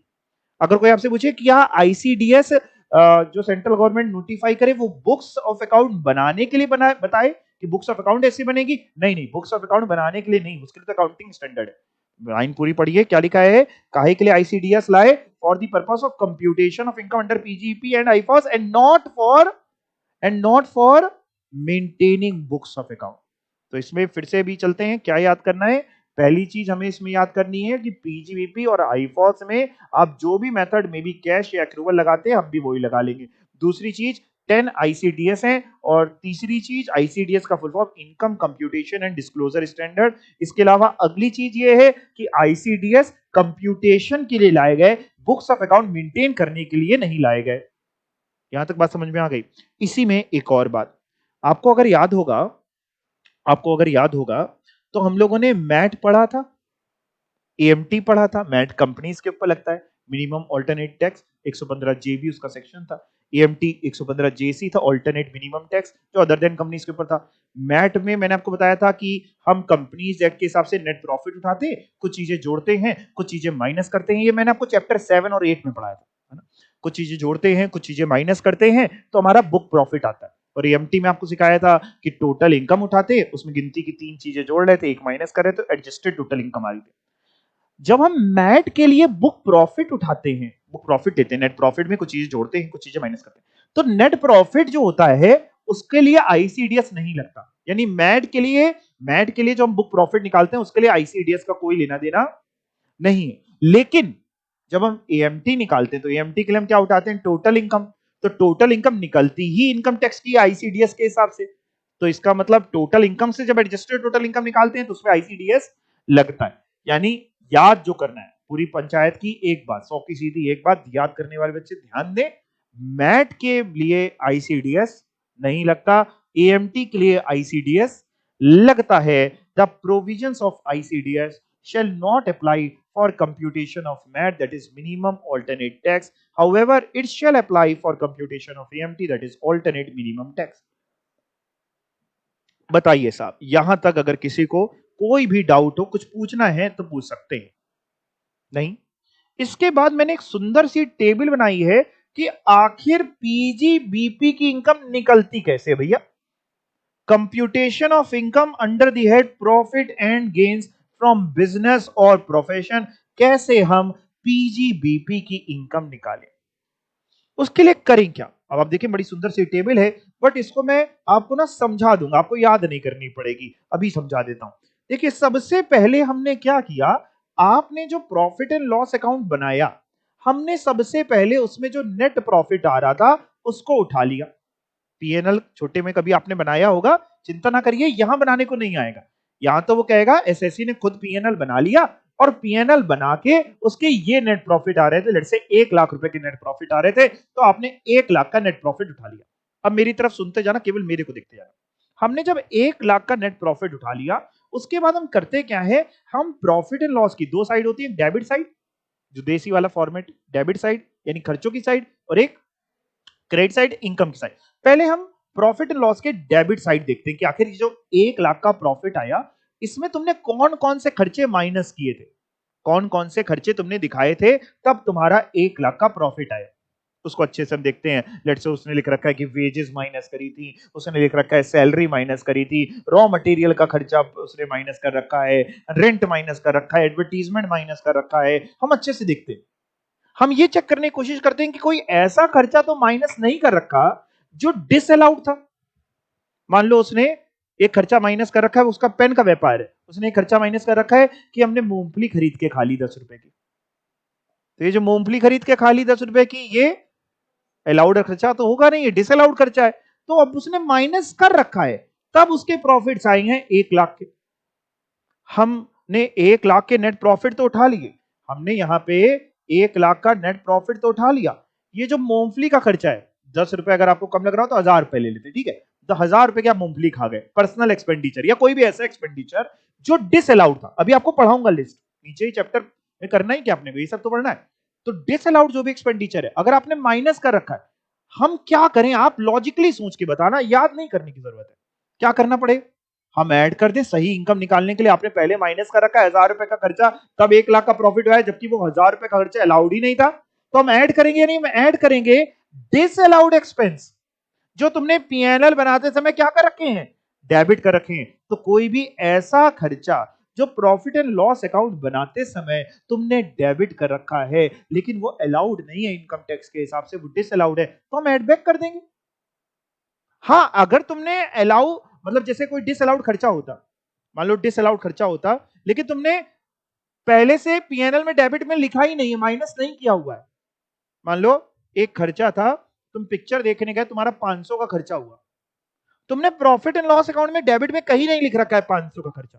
500 खर्चा डिसअलाउड होता है, और तुमने माइनस भी नहीं कर रखा, डेबिट में नहीं लिख रखा, तब 1 लाख के प्रॉफिट है बिना वो खर्चा माइनस करे। हम क्या करें 500 का, हमें कुछ नहीं करना।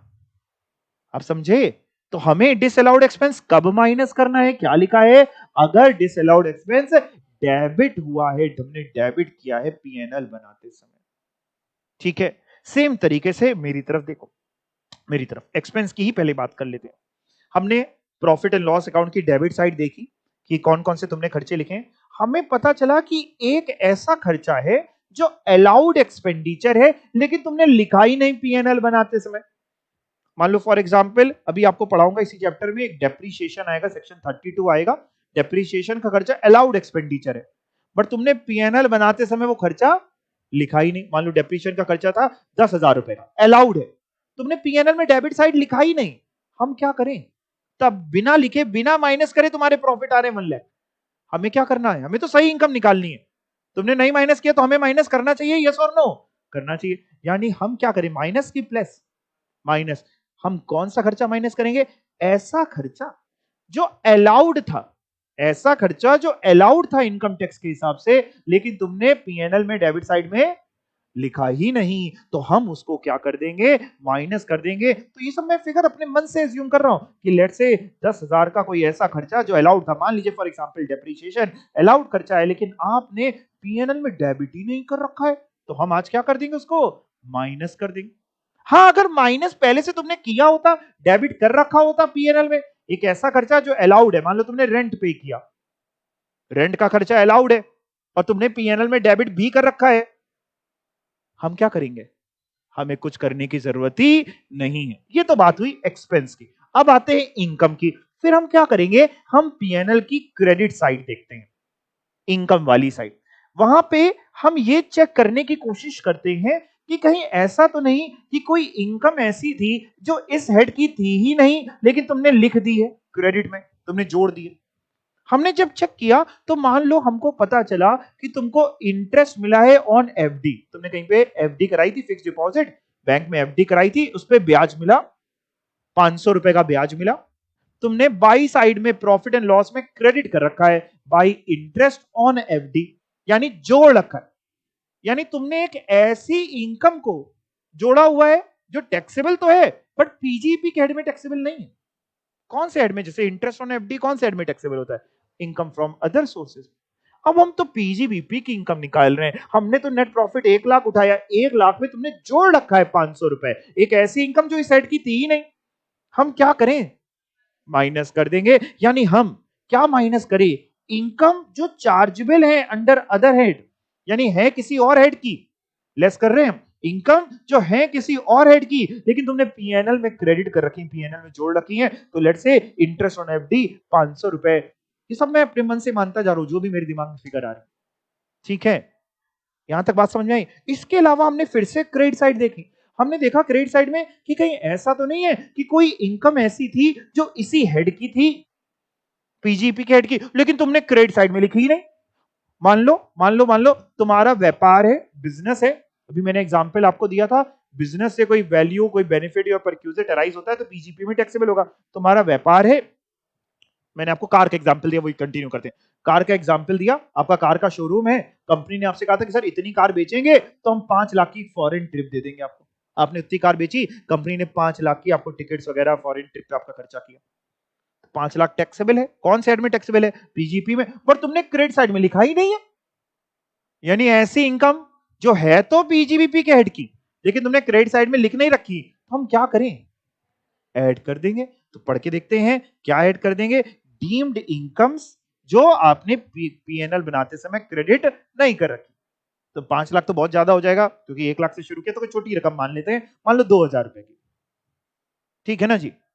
पक्का? अच्छा, तुमने अगर पीएनएल में क्रेडिट कर रखी होती, मान लो एक ऐसी इनकम, सुनना मेरी बात, एक ऐसी इनकम जो है पीजीबीपी के ही हेड की, एक ऐसी इनकम जो है पीजीबीपी के ही हेड की, और तुमने क्रेडिट साइड में लिख भी रखी है, तो हम क्या करें? कुछ भी नहीं करेंगे, ठीक है? अगला, एक ऐसी इनकम जो पीजीबीपी के हेड की नहीं है और तुमने क्रेडिट साइड लिखी भी नहीं है, तो भी हम कुछ नहीं करेंगे। अब बताओ क्या आपको रटना पड़ेगा? अच्छे अच्छे लोग इसको रट लेते हैं बैठ के, समझने वालों के परसेंटेज केवल 1 होते हैं, 100 में 1 बच्चा केवल समझता है, बच्चे की भी गलती नहीं, को समझाता नहीं। बट रटने से क्या है, आप ना कंप्यूटर बन जाएंगे, और कंप्यूटर इंसान ने बनाया है, वो भी गलती करता है। इंसान, अगर आप समझदार हैं तो आप गलती नहीं करेंगे, अब आप समझदार है ना, ठीक है? अब आपको रटने की जरूरत नहीं है, 2 से 3 बार बस इस लॉजिक के साथ पढ़ लेना, तो जो भी प्लस माइनस करके आएगा, मेरे को नहीं चाहिए कि आप आंसर बताएं, जो भी आएगा ये तुम्हारी इनकम आ जाएगी, कौन से हेड की? पीजीबीपी की। तो पीजीपी की इनकम कैसे, एक बार फिर से पढ़े। Net profit as per PNL उठाइए, ऐड करिए वो डिसअलाउड एक्सपेंस जो तुमने पीएनएल में डेबिट करे, तो हम उसको ऐड बैक कर देंगे। ऐड करिए वो इनकम जो है तो आपकी पीजीपी की लेकिन तुमने क्रेडिट नहीं कर रखी है, वो हम ऐड कर देंगे। लेस करिए वो खर्चे जो अलाउड थे लेकिन पीएनएल में डेबिट नहीं हुए, तो हम माइनस कर देंगे, जिसमें मैंने आपको लेट्स से डेप्रिसिएशन का एग्जांपल दिया। और माइनस करिए वो इनकम जो किसी और हेड की है लेकिन तुमने पीजीपी में क्रेडिट साइड में दिखा रखी है। बताइए जनाब, कोई डाउट किसी को? नहीं? क्लियर? चलें आगे। चलिए शुरू करते हैं अब इस चैप्टर को। अभी तक तो मोटी मोटी बातें हो रही थी, शुरू हो गया था आपके हिसाब से, तो पढ़ के वो भी जाना, काट मत देना। अब मेन बातें हो रही हैं, यानी अब मैं आपको सबसे पहले क्या पढ़ाऊंगा, पहले आपको पीजीपी का थोड़ा मैप समझा देता हूं, ठीक है ना जी? आपका डाउट है? हाँ, अच्छा मैं करा दूं, ठीक है। सबसे पहले मैं आपको क्या पढ़ाऊंगा उसकी बात करते हैं।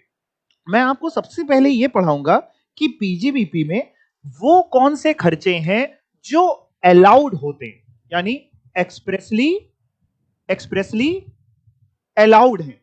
वो खर्चे जो आप माइनस कर सकते हैं, लॉ मेकर ने कह रखा है भैया ये खर्चे अलाउड हैं, पहले आपको वो पढ़ाऊंगा कौन कौन से खर्चे अलाउड होते हैं। समझ गए? यानी व्यापार की जब पीजीपी की इनकम निकालें तो ये अलाउड है, या माइनस कर सकते हैं। तो एक एक करके पढ़ेंगे। अच्छा, सेक्शंस जो मैं बोलूंगा केवल उतने याद करने की जरूरत है, बाकी याद करने की जरूरत नहीं, अगर आपको मन हो तो कर सकते हैं। सबसे पहला आ रहा है rent, rate, repair, insurance for building, section 30। ये क्या बोल रहा है? This section allows deduction in respect of rent, rate, repair, insurance for building that are used by the SSE for his business or profession। मेरी तरफ एक बार देखें, मैं आपको थोड़ा आसान कर देता हूं आपके लिए चीजों को। सुनिएगा, हर वो खर्चा जो आपके दिल से आवाज आए कि ये बिजनेस से रिलेटेड है, हर वो खर्चा, अभी आपने पढ़ा कुछ नहीं है, मैं आपको पहले ही पीजीबी पूरा पढ़ा देता हूं, सुन लीजिए, मेरी इस लाइन में बहुत कुछ छुपा है। हर वो खर्चा जो दिल और दिमाग कह रहा है कि नहीं यार ये व्यापार से रिलेटेड है, अलाउड होना चाहिए, वो कहीं ना कहीं आपको अलाउड मिलेगा, 99% आपको मिल जाएगा। हर वो खर्चा जो आपको लगे अंदर से कि बिजनेस से रिलेटेड है, व्यापार के लिए और अलाउड होना चाहिए, वो अलाउड होगा। और हर वो खर्चा जो आपको लगेगा कि यार व्यापार से रिलेटेड नहीं है, डिसअलाउड होना चाहिए, तो जब डिसअलाउड पढ़ाऊंगा तो डिसअलाउड ही मिलेगा 99%। 1% कुछ और चीज होंगी। तो पहले मैं आपको जो पहला सेक्शन है उसकी हिंदी समझाता हूं, मेरी तरफ देखिए। मान लीजिए आपकी कोई बिल्डिंग है जहां पे आप व्यापार करते हैं, फैक्ट्री है, ऑफिस है, गोडाउन है, वेयर हाउस है, एनीथिंग। पहली चीज हो सकती है वो बिल्डिंग आपकी खुद की हो, या हो सकता है वो बिल्डिंग आपकी किराए पे हो। अगर किराए पे है तो जो आप किराया दे रहे हैं, क्या वो अलाउड एक्सपेंडिचर होना चाहिए, यस और नो? व्यापार से संबंधित हो, अगर अंदर से दिल से आवाज आ रही है तो होना चाहिए, होना चाहिए, यस और नो? बिल्कुल होगा। आपकी बिल्डिंग का आप किराया दे रहे हो, होगा। बिल्डिंग में रिपेयर कराई, टूट फूट कर हो गई, कहीं कुछ सही कराया, व्हाइट वॉश कराया, है ना, बढ़िया इंटीरियर कराया, कस्टमर आए तो बढ़िया चकाचौंध आंखें उसकी चमक जाए, बिल्कुल खर्चा अलाउड होगा ना चाहिए, बिजनेस से रिलेटेड है, बिल्कुल होना चाहिए। आपने आपने बिल्डिंग का म्युनिसिपल टैक्स पे किया, हाउस टैक्स वगैरह, वाटर टैक्स वगैरह पे किया आपकी फैक्ट्री वगैरह का, अलाउड होगा, यस और नो? बिल्कुल होगा। कौन से हेड से होगा? पीजीपी के। भाई इनकम फ्रॉम हाउस प्रॉपर्टी में थोड़ी ना अलाउड होगा, वहां थोड़ी ना टैक्सेबल हो रहा है, कहां टैक्स? व्यापार से संबंधित है। हाउस प्रॉपर्टी में तो वैसे भी वो बिल्डिंग जिसमें बिजनेस कर रहे हैं वो वहां पे जाती नहीं। तो बिल्डिंग से संबंधित पहला सेक्शन ये कह रहा है, बिल्डिंग से संबंधित जो भी खर्चा है, रेंट है, रेट, रेट मींस वही टैक्सेस जो बिल्डिंग के टैक्सेस दे रहे हैं, इनकम टैक्स की बात नहीं कर रहे हैं, house tax, water tax, sewerage tax, उसकी रिपेयर कराई, ये सारे खर्चे अलाउड है। तो आपको ना ये याद नहीं करने की जरूरत है, 2 से 3 बार पढ़ना है और दिल और दिमाग लगा के काम करना है। पढ़ के देखते हैं। Rent, rate, repair, insurance for building, this section allowed the deduction in respect of, हमने क्या पे किया, मे बी रेंट पे किया, या रेट मींस बिल्डिंग के हाउस टैक्सेस वगैरह पे करे, रिपेयर, इंश्योरेंस करा रखा है बिल्डिंग का कि कल को बिल्डिंग गिर ना जाए, इंश्योरेंस का प्रीमियम जाता है। ये सब अगर बिजनेस से रिलेटेड है, दैट आर यूज, वो बिल्डिंग अगर बिजनेस या प्रोफेशन के लिए यूज हो रही है तो आपको मिल जाएगा खर्चा। हाँ, आप जहां घर है आपका, जहां आप रहते हो, उस बिल्डिंग का आपने इंश्योरेंस करा रखा है, जहां आप रहते हो आपका घर है, उस बिल्डिंग का इंश्योरेंस करा रखा है, उसका प्रीमियम जाता है, वो अलाउड होगा क्या? नहीं जी, पर्सनल है। तो आपके दिल और दिमाग से जो आवाज आएगी वो सही होगा। अच्छा एक बात बताओ, ये तो बिल्डिंग है, मान लो हमने मशीन किराए पे ली, फर्नीचर किराए पे लिया, वो अलाउड होना चाहिए कि नहीं? वो भी अलाउड होगा। उस पर रिपेयर कराई, वो अलाउड होना चाहिए कि नहीं? बिजनेस संबंधित है, होना चाहिए। अगला वही है, रिपेयर, इंश्योरेंस वगैरह करा रखा है, प्लांट मशीनरी का, फर्नीचर का, सब अलाउड होगा। पढ़ के देखते। तो ये आप लें, फिर से मैं बोल रहा हूं, बार बार बोल रहा हूं, एक एक याद नहीं करने बैठना, दिल और दिमाग से समझना, समझना ज्यादा जरूरी है। This section allows reduction in respect of expenses on current repair, current repairs को हम लोग बोलते हैं रेवेन्यू रिपेयर्स, अंडरलाइन करिए, current repairs means revenue repair. ठीक है, सुनिए मेरी बात सुनिए, इधर देखिए, 2 तरीके के एक्सपेंडिचर होते हैं, एक रेवेन्यू एक्सपेंडिचर होता है और एक कैपिटल एक्सपेंडिचर होता है। अगर आपने रेवेन्यू एक्सपेंडिचर किया है, मान लो एक मशीन है, है ना, उसकी रिपेयर मेंटेनेंस कराते हैं, खराब हो गई तो उसमें उसने आकर के सही किया, थोड़ा खर्चा हो गया, तो वो तो आपको उसी साल मिल जाएगा, पूरा पूरा खर्चा अलाउड हो जाएगा। लेकिन कोई कैपिटल एक्सपेंडिचर किया, एक नई मशीन खरीद लाए, उस पर डेप्रीशिएशन मिलता है, वो पूरा पूरा एक बार में अलाउड नहीं होता, उस पर क्या मिलता है, डेप्रीशिएशन, वो अलग सेक्शन इसी के नीचे 32 पढ़ेंगे। तो अभी क्या है, current repairs means revenue repairs, revenue expenditure की बात कर रहे हैं, यानी this section allowed deduction in respect of current repair and insurance. किस चीज का, प्लांट एंड मशीनरी, फर्नीचर, कौन सा, जो घर पे रखा है, नहीं नहीं नहीं नहीं, बिजनेस या प्रोफेशन, घर वाले का करा रखा है तो डिडक्शन का कोई मतलब ही नहीं है। कोई डाउट किसी को? नहीं। अगला सेक्शन बहुत important, section 32, depreciation, very very very, 3 very important लिख लो। ऐसा होता नहीं कि पेपर बने और पीजीपी का क्वेश्चन डेप्रीशिएशन से ना हो। अगर आपके एग्जाम में ना मिले तो आप गुस्से पेपर छोड़ आना, कि जब आएगा अगले अटेम्प्ट में तब आएंगे। डेप्रीशिएशन, ठीक है जी, डेप्रीशिएशन नाम तो आपने सुना होगा, और हो सकता है स्कूल में आपने डेप्रीशिएशन कभी ना कभी सीखा हो। किसने बच्चों ने सीखा है, हाथ ऊपर करें। डेप्रीशिएशन ऑलमोस्ट सभी ने, किसने नहीं सीखा है? ओके, आप मेरे लिए सबसे अच्छी बच्ची हैं। बाकी बच्चे जिन सब ने सीख रखा है, वो जो सीखा है उसको भूल जाओ, क्योंकि वो डेप्रीशिएशन आपने अकाउंट्स में सीखा था। हमारा इनकम टैक्स थोड़ी अलग बातें करेगा। अलग बातें क्या करेगा, सुन लीजिए। हमारा इनकम टैक्स कहता है कि भैया हम जो डेप्रीशिएशन लगाते हैं वो केवल 4 चीजों पे लगाते हैं।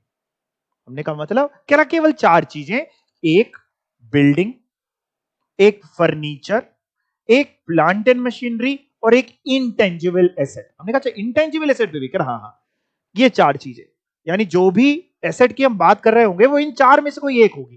क्या क्या 4 में से, building, plant and machinery, furniture, intangible asset. हमने कहा अच्छा ठीक है भाई साहब।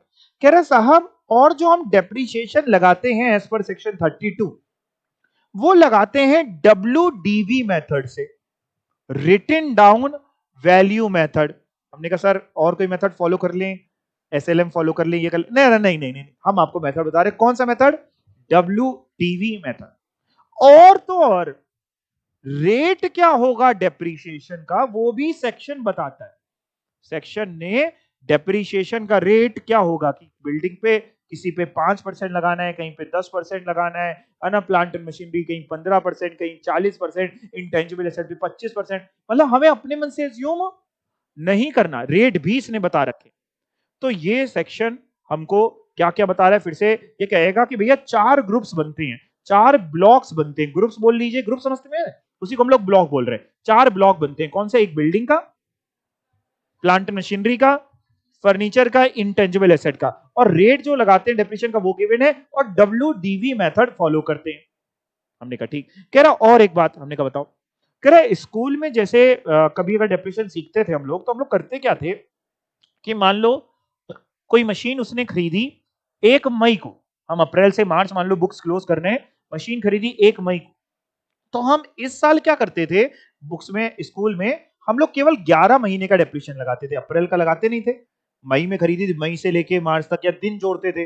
अगर मान लो 100 दिन यूज करा तो 100 दिन का डेप्रिसिएशन निकाल लेते थे भाई, पूरे साल का डेप्रिसिएशन इंटू 100 दिन अपॉन 365 दिन, 200 दिन यूज किया तो 200 दिन। इनकम टैक्स कहता है नहीं, ऐसा नहीं, हम नहीं करते ऐसा। हमने कहा फिर तुम क्या करते हो? कह रहा या तो हम पूरा डेप्रिसिएशन देते हैं या आधा देते हैं।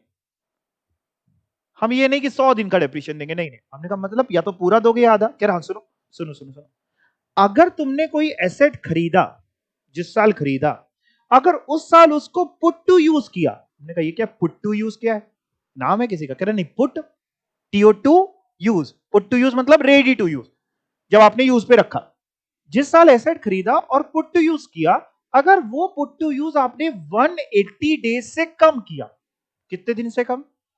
180 डेज से कम, तो हम आधा डेप्रीशिएशन देंगे, जितना डेप्रीशिएशन मिलता है उसका आधा। मतलब अगर 30% रेट है तो 15 ले लिया, 15% रेट है तो 7.5%, 10% रेट है तो 5, आधा देंगे। और अगर 180 दिन से ज्यादा यूज किया तो पूरा। हमने कहा सर अगर 200 दिन यूज किया तो कह रहा पूरे साल का डेप्रीशिएशन। हमने कहा सर अच्छा 365 दिन यूज किया तो 365 दिन किया तो भी पूरे साल का। यानी ये झंझट नहीं हमारे में कि 200 दिन का निकालो 300 दिन, नहीं, या तो पूरा देते हैं या आधा देते हैं। अगर 180 दिन से कम यूज किया, जिस साल खरीदा उस साल पुट टू यूज आपने 180 दिन से कम किया तो आधा, नहीं तो पूरा।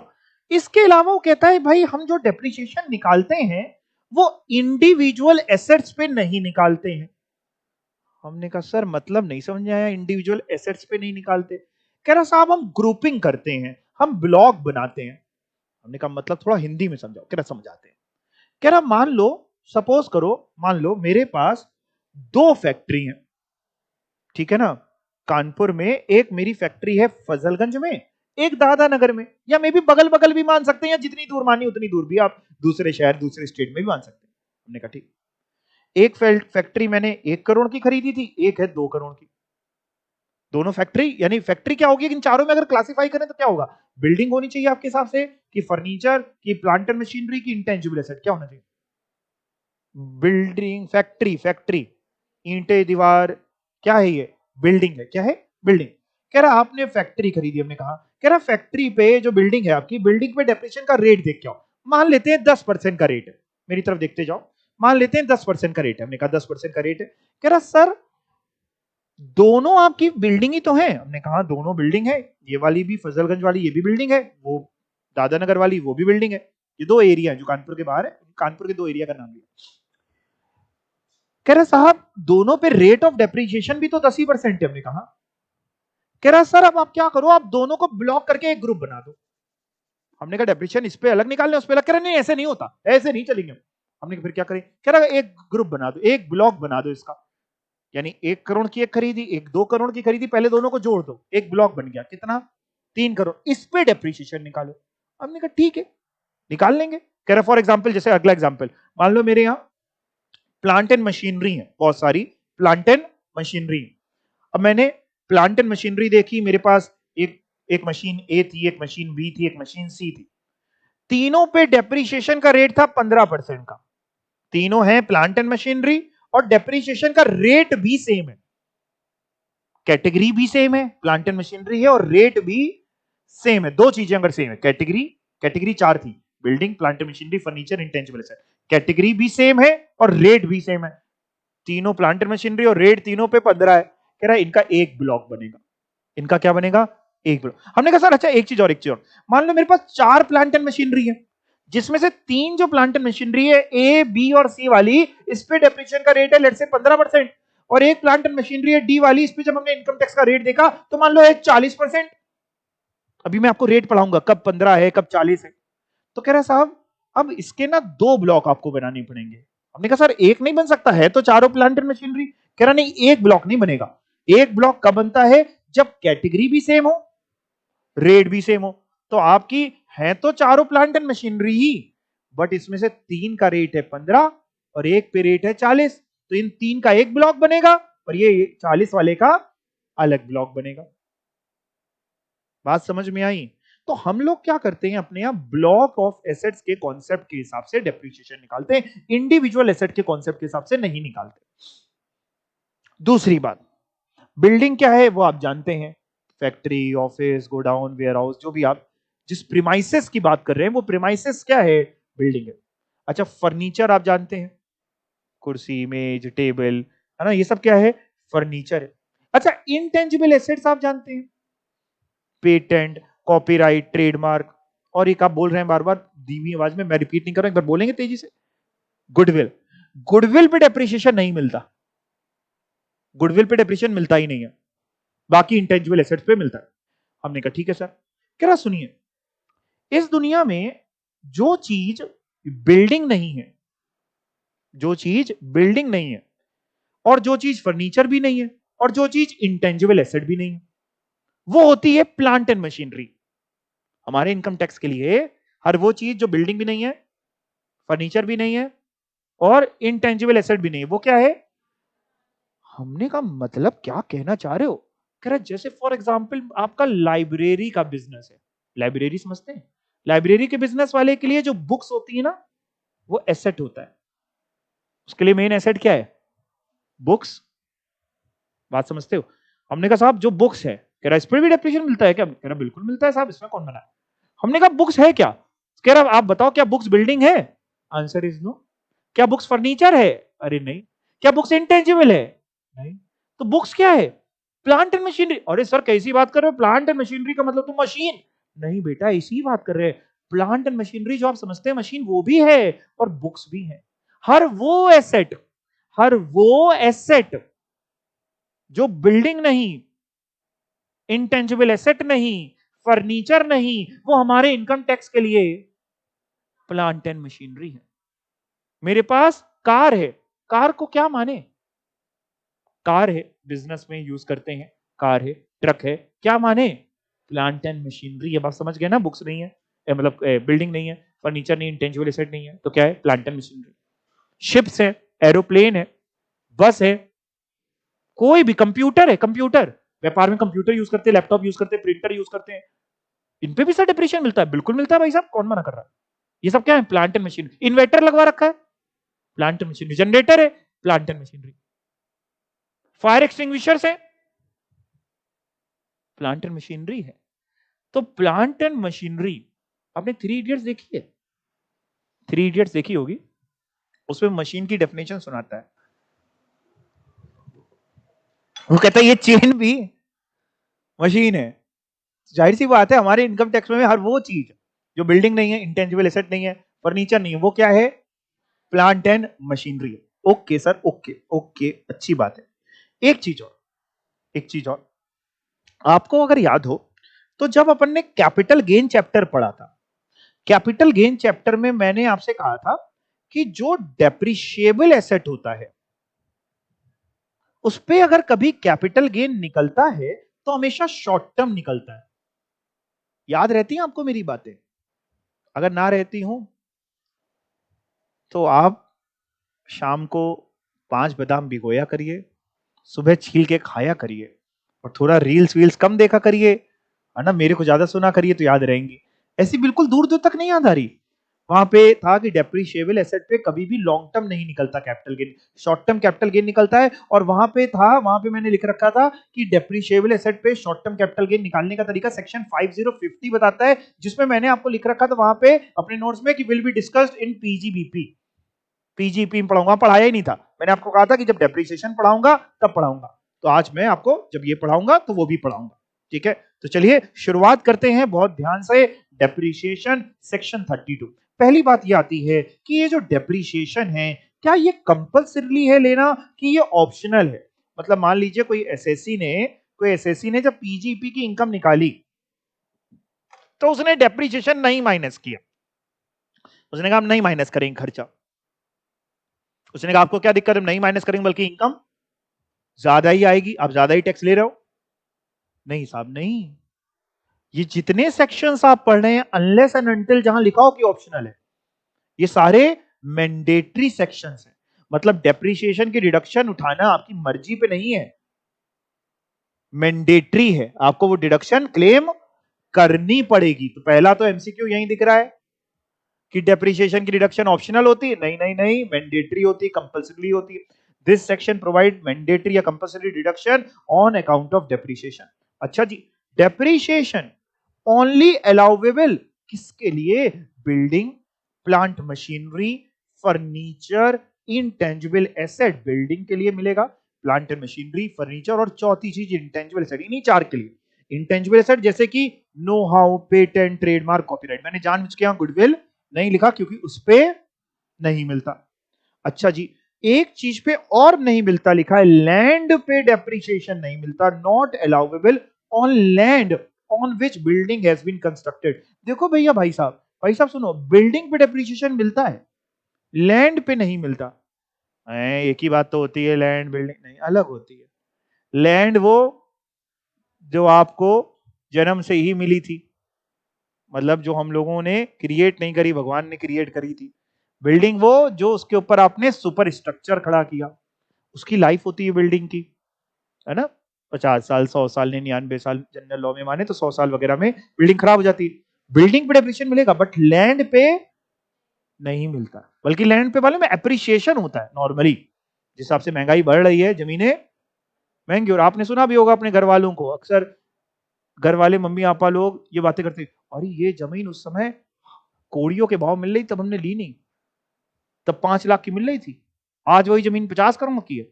और आप जोड़ते घर में, यार इन्होंने ले ली होती तो हमें मेहनत ना करनी पड़ती कुछ जीवन में। तो लैंड पे डेप्रिसिएशन नहीं मिलेगा, बिल्डिंग पे मिलता है। ठीक है, ओके जी, ओके। और क्या लिखा है? Asset should have been owned and used by the assessee for the purpose of business और profession during the previous year. आप डेप्रिसिएशन क्लेम कर रहे हैं तो एसेट आपका होना चाहिए कि किराए पे होना चाहिए? आपका। मान लो हमने हमने अपने बिजनेस के लिए मशीन किराए पे ले रखी है, हम तो किराए पे करते, किराया अलाउड होगा? क्या हमें उस मशीन पे डेप्रिसिएशन भी हमें मिलेगा? नहीं, डेप्रिसिएशन तो उसको मिलेगा जिसने किराए पे दी होगी। जैसे बिल्डिंग फैक्ट्री हम अपनी चला रहे हैं रेंट पे लेके, तो हम रेंट देते, वो अलाउड। डेप्रिसिएशन थोड़ी ना अलाउड है। क्यों नहीं अलाउड है? हमारी खुद की बिल्डिंग थोड़ी ना है, तो किसको मिल रहा होगा डेप्रिसिएशन? जिसकी बिल्डिंग है। अगर मेरी खुद की बिल्डिंग होती जिसमें हम फैक्ट्री कर रहे हैं तो हमें डेप्रिसिएशन मिल जाता। हाँ, अगर मेरी खुद की बिल्डिंग है लेकिन हम रहते हैं उसमें, घर है मेरा, आलीशान बंगला बना है, उसमें हम रहते हैं, डेप्रिसिएशन का कोई मतलब ही नहीं है। क्यों नहीं है? बिजनेस के लिए थोड़ा ना यूज करें, यानी वो एसेट एक तो ओन्ड होना चाहिए, दूसरी बात किस चीज के लिए यूज कर रहे हो, बिजनेस या प्रोफेशन के लिए। पढ़ के देखिए, asset should have been owned and used by the assessee for the purpose of business या profession during the previous year. I hope ये बात आपके दिमाग तक चली गई, ठीक है ना? अच्छा, अब मैंने इसके बाद क्या लिखा है वो सुनना। अब इसके बाद मैंने ये लिखा है कि अगर आपने जब एसेट खरीदा और उसको पुट टू यूज किया 180 डेज से कम, कितने दिनों से कम? 180 दिनों से कम। अभी मैंने इस पे क्वेश्चन लिए आगे। तो आपको जो डेप्रीशिएशन है, जितना रेट दिया है, कहीं पे 15 दिया मिलेगा, कहीं पे 30%, कहीं पे 40%, कहीं पे 10%, जितना डेप्रीशिएशन का रेट है उतना पूरा नहीं मिलेगा, उसका आधा मिलेगा। तो उसको आधा बोल लो, उसको 50% बोल लो, उसका आधा। पढ़ के देखते हैं। If in the first year in which an asset is acquired, पहला साल जिस साल आपने एसेट खरीदा, it is put to use for less than 180 days, 180 दिन से कम पुट टू यूज किया, आपको डेप्रीशिएशन कितना मिलेगा? 50%, आधा डेप्रीशिएशन उस साल मिलेगा। फिर अगले साल से पूरा मिलने लग जाएगा। एक एग्जांपल लेते हैं, जरा मेरी बात सुनना। पहले तो पुट टू यूज का मतलब समझाते हैं। पुट टू यूज क्या होता है? पुट टू यूज का नॉर्मल मतलब होता है रेडी टू यूज। मतलब मैंने लेट से एक मशीन खरीदी, मशीन खरीद के मैंने इंस्टॉल कर दी, तैयार है अब वो प्रोडक्शन के लिए, तो पुट टू यूज हो गई? यस और नो? आंसर इज यस, हो गया।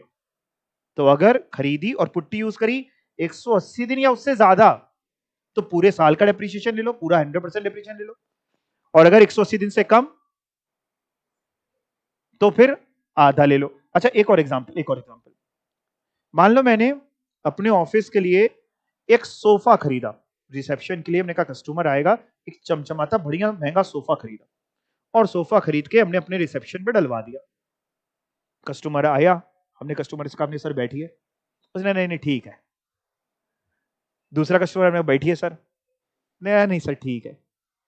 पूरे साल में उसमें कुछ बैठा ही नहीं, मक्खी तक नहीं बैठी उस सोफे में। सवाल आता है हमें डेप्रिसिएशन मिलेगा कि नहीं मिलेगा? मिलेगा। रेडी टू यूज तो है ना, मिलेगा डेप्रिसिएशन। बात समझ में आई? तो यूज जब हम बोलते हैं तो केवल एक्टिव यूज की बात नहीं करते, हम पैसिव यूज की बात करते हैं। लेट्स से हमने ना जेनसेट खरीद लिया, जनरेटर, कि यार बिजली बहुत जाती है, बड़ी दिक्कत होती है, बिजली जाएगी, तो पावर बैकअप के लिए होना चाहिए। जब जनरेटर जैसे ही खरीदा उसके बाद से बिजली जाना ही बंद हो गई। हम देख रहे चली जाए अब जनरेटर चलाए, पूरे साल बिजली गई नहीं, जनरेटर चला ही नहीं। डेप्रिसिएशन मिलेगा? यस और नो? मिलेगा। हमने फायर एक्सटिंग्विशर खरीद के लगाए, भगवान की दया से कोई अभी उसकी जरूरत नहीं पड़ी, क्या डेप्रिसिएशन मिलेगा? यस और नो? मिलेगा। तो डेप्रिसिएशन जब मिलता है तो पुट टू यूज हम जब बोलते हैं तो पुट टू यूज का मतलब ये नहीं है हाँ कि आपने वाकई यूज ही किया हो। मान लीजिए से हमारे पास 5 मशीन है, हमने 5 मशीनें खरीदी, इस साल उसमें से केवल 4 ही यूज हुई, एक मशीन की जरूरत ही नहीं पड़ी, तैयार है लेकिन वो ऑन ही नहीं हुई, हमने ऑन करी ही नहीं उसको, क्या डेप्रिसिएशन नहीं मिलेगा? मिलेगा। यहां तक बात समझ में आ गई? पक्का? एक लाइन ये पढ़ ले, फिर एक चीज और समझाएंगे। Use could also include passive use, example fire extinguisher. तो मे बी एक्टिव यूज कर रहे हो तो भी मिलेगा, पैसिव यूज कर रहे हो, रेडी टू यूज है तो भी डेप्रीशिएशन आपको मिलेगा। यहां तक समझ गए? एक और चीज समझ लो, एक और चीज। हाँ, अब सुनाते हैं, पानी पी के मजा आ गया। मान लो मैंने इस साल, जैसे मैं आपको कोचिंग पढ़ा रहा हूं, मैंने इस साल क्या किया, एक स्प्लिट एसी खरीदा, एक एसी खरीदा, है ना, स्प्लिट एसी खरीदा, उसकी एक indoor unit outdoor unit, AC आया, पैक्ड एसी आया, ठीक है। और मैंने क्या किया, उस एसी को रखवा दिया, अभी इंस्टॉल नहीं कराया, टाइम नहीं मिल पाया मेरे को इंस्टॉल कराने का, मैंने भी उसको इंस्टॉल नहीं कराया। मैंने उसको इंस्टॉल कराया अगले साल, यानी 31 मार्च निकल जाने के बाद अगले साल। तो जिस साल खरीदा लेकिन इंस्टॉल ही नहीं किया, क्या डेप्रीशिएशन मिलेगा? पूरा कि आधा? आपको डेप्रीशिएशन मिलेगा ही नहीं। क्यों? अभी तो ये पुट टू यूज हुआ ही नहीं, अभी रेडी टू यूज है ही नहीं, आपको डेप्रीशिएशन नहीं मिलेगा। समझ पा रहे हैं बात को? एसी खरीदा, इंस्टॉल कराया ही नहीं, डेप्रीशिएशन नहीं मिलेगा। हाँ, मैंने क्या किया, अगले साल इंस्टॉल कराया। अब अगले साल ध्यान से सुनना, लेट्स से अगले साल मैंने इंस्टॉल कराया अप्रैल में, यानी पूरे साल 180 दिन से ज्यादा, अप्रैल से मार्च अगर निकालें अगले साल का तो 180 दिन से ज्यादा। अगले साल डेप्रीशिएशन मिलेगा, यस और नो? आंसर इज यस, बिल्कुल मिलेगा भाई, पुट टू यूज तो हो गया ना। पिछले साल क्यों नहीं मिला? खरीद तो लिया था पिछले साल, रेडी टू यूज नहीं था। अगले साल मिलेगा, मिलेगा। पूरा कि आधा? पूरा। अगला एग्जांपल, मैंने खरीदा तो पिछले साल था, उस समय पुट टू यूज नहीं किया, उस समय डेप्रीशिएशन नहीं मिला।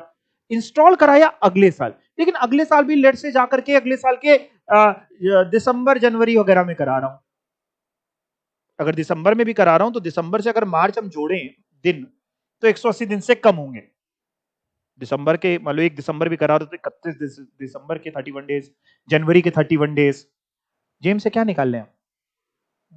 ट्रॉफी कंफर्ट है नहीं? अच्छा, 31 दिसंबर के, जनवरी के 31 दिन, फरवरी के 28 की हो सकती है, 29 की हो सकती है, 29 की, 31 डेज मार्च के, 180 डेज तो नहीं होंगे टोटल आप घर पे करेंगे तो मैंने मतलब से मैंने अगले साल इंस्टॉल कराया, खरीद पिछले साल लिया था तब इंस्टॉल कराया, तब डेप्रीशिएशन मिला नहीं। अगले साल कराया, लेकिन अगले साल भी 1 दिसंबर को इंस्टॉल कराया। डेप्रीशिएशन मिलेगा, यस और नो? आंसर इज यस, मिलेगा। लेकिन कितना मिलेगा? पूरा कि आधा? कितने लोग कह रहे हैं आधा मिलेगा क्योंकि 180 दिन से कम है? आई थिंक सभी लोग। सही आंसर है, पूरा डेप्रीशिएशन मिलेगा, आधा नहीं। सर क्यों? अभी तो आपने सिखाया 180 दिन से कम होगा तो आधा मिलेगा, अब आप कह रहे हो पूरा मिलेगा, ऐसा कैसे चलेगा? नहीं बेटा नहीं, मैंने आपको सिखाया पूरी लाइन पढ़ो। मैंने आपको, मेरे को पता था आप पढ़ने के बाद भी नहीं पढ़ पा रहे हो। मैंने आपको सिखाया पहले पहले साल, एक गाना था ना, पहली पहली बार जब, वैसे पहले पहले, गाना सुना है आपने, पहली पहली बार जब प्यार किसी से होता है? नहीं, आज हमारे जमाने का, हम लोग पुराने जमाने के, आप नए वाले सुनते हैं यो टाइप तो अगर पहले साल जिस साल एसेट खरीदा उस साल उसको पुट टू यूज किया 180 दिन से कम, जिस साल खरीदा उस साल 180 दिन से कम पुट टू यूज किया तो आधा डेप्रीशिएशन। अगले साल पूरा मिलेगा, मतलब अगर हमने खरीदा पिछले साल होता लेकिन इंस्टॉल किया, पिछले साल खरीदा पिछले साल इंस्टॉल नहीं किया तो कोई डेप्रीशिएशन नहीं। अगले साल इंस्टॉल किया, भले ही हमने 31 मार्च को इंस्टॉल कर लिया हो तो भी एक ही दिन हुआ, लेकिन हमें पूरा मिलेगा। अच्छा सर, अगर अगले साल भी इंस्टॉल नहीं किया होता तो अगले साल भी डेप्रीशिएशन नहीं मिलता, फिर अगले साल करें फिर मिलेगा, जब करोगे तब मिल जाएगा जैसे इंस्टॉल किया। तो ये जो आधी की बात है, ध्यान रखना, ये पहले साल में आधा है जब खरीदा और पुट टू यूज किया उसी साल 180 दिन से कम। आई होप आपको ये बात समझ में आ गई है, आ गई है, आ गई, आ गई। इसके अलावा even if owned by SSC, आपका खुद का था और आपने क्या किया, लीज्ड आउट, आपने किराए पे दे दी मशीन। मेरे पास मशीन थी, मैंने किसी को किराए पे दे दी, एंड यूज कर रहा है लेसी। अब बताओ, मैं डेप्रीशिएशन क्लेम करूंगा, मैं ओनर हूं, मैं क्लेम करूंगा कि जिसको मैंने किराए पे दी वो क्लेम करेगा? ओनर, यही लिखा है, इवन डेप्रीशिएशन एसएससी, यानी जो ओनर है उस मशीन का वो क्लेम करेगा। बात समझ में आ गई? क्यों? क्योंकि जिसको किराए पे दी वो तो क्या क्लेम कर रहा होगा, वो हमको क्या पे करता है? किराया। वो किराया क्लेम कर रहा होगा। अब बताओ, यहां तक कोई डाउट? डेप्रिसिएशन खत्म नहीं हुआ है, लेकिन पहले कोई डाउट आपके दिमाग में आ रहा हो तो पूछ लो। अरे नहीं, ठीक है, अच्छी बात है, बहुत ही बढ़िया बात है, शानदार बात है। अब बात आती है भाई साहब, डेप्रिसिएशन कितने परसेंट मिलेगा, रेट क्या है? ये रेट आपने याद करने हैं। कई बार उसको कुछ नहीं मिलेगा आपसे पूछने के लिए, तो वो रेट पूछ लेगा डेप्रिसिएशन के। देखते हैं क्या लिखा है। बिल्डिंग। अब बिल्डिंग भी दो तरीके की मैंने लिखी यहां पे। एक लिखी residential use except hotels boarding houses को छोड़ के, बाकी रेसिडेंशियल यूज 5%। जैसे कि for example residential quarter for employ. लेकिन वो बिल्डिंग जो नॉन रेसिडेंशियल यूज की है उस पर 10%। एक बात मेरी तरफ देखो, अभी तो मैंने आपको यह कहा कि वो बिल्डिंग जिसपे मैं रह रहा हूं, मेरा बंगला है, करोड़ों का बंगला है मेरा, मैं रहता हूं उसमें, उस पर डेप्रिसिएशन मिलेगा ही नहीं। मैंने तो यही सिखाया आपको। उस पर क्यों नहीं मिलेगा? बिजनेस के लिए यूज तो कर नहीं रहे। तो जब उस पर मिलेगा नहीं, तो ये रेसिडेंशियल बिल्डिंग पे 5% का मतलब ही क्या है? आपके दिमाग में देखिए डाउट आते नहीं, डालने पड़ते हैं। कायदे से होना क्या चाहिए? डाउट उधर से आना चाहिए, आंसर इधर से आना चाहिए। बट अब जमाना क्या है, इधर ही से मैं डाउट भी निकालता हूं, इधर ही से मैं आंसर, मैं एक तरफ से बैटिंग बॉलिंग भी मैं कर रहा हूं, बैटिंग भी मैं कर रहा हूं। तो भाई मैंने तो आपको सिखाया कि भाई रेसिडेंशियल बिल्डिंग अगर खुद हम रह रहे हैं, बिजनेस के लिए यूज नहीं कर रहे हैं, तो डेफिनेशन मिलता ही नहीं है। तो हाउ कम मैं कह रहा हूं कि बिल्डिंग अगर रेसिडेंशियल यूज किए तो 5%, नॉन रेसिडेंशियल यूज किए तो 10%। मैं यहां किसकी बात कर रहा हूं, ध्यान सुनिए। रेसिडेंशियल यूज का मतलब मैं ये कह रहा हूं, मान लीजिए मैंने बिल्डिंग बनवाई हुई है स्टाफ को रुकवाने के लिए, इंप्लॉइज को रुकवाता हूं, इंप्लॉइज दूर दराज से आते मैं रुकवाता हूं, मेरे को उस पर डेप्रिसिएशन बिल्कुल मिलेगा, बिजनेस के लिए ही यूज कर रहा हूं। बट वो रेसिडेंशियल यूज में आ रही है, स्टाफ को रुकवा रहा हूं, रेसिडेंशियल यूज में आ रही, डेप्रिसिएशन का रेट लॉ मेकर कहता है थोड़ा कम रखेंगे। कितने परसेंट रखेंगे? 5% रखेंगे। लेकिन अगर वो बिल्डिंग जैसे फैक्ट्री है, फैक्ट्री वाली बिल्डिंग, सोचो इससे, सोचो उसमें मशीन चल रही होगी, मशीन चल रही, भारी भारी मशीन, बिल्डिंग हिल रही है, वो जल्दी खराब होगी। ये याद कराने का तरीका है डेप्रिसिएशन का रेट। उस पर डेप्रिसिएशन का रेट रखा है उन्होंने 10%। अच्छा, कुछ फैक्ट्रीज बहुत बड़ी होती हैं, कुछ फैक्ट्रीज बहुत बड़ी होती हैं, उन फैक्ट्रीज बहुत बड़ी है, मैंने फैक्ट्री के अंदर रोड बनवा रखी है। एक रोड तो आप जो सड़क पे देखते हैं, एक है मेरी फैक्ट्री इतनी बड़ी है कि फैक्ट्री के अंदर मैंने क्या बनवा रखी है, आम पब्लिक की नहीं, मेरी रोड है। समझ रहे हैं?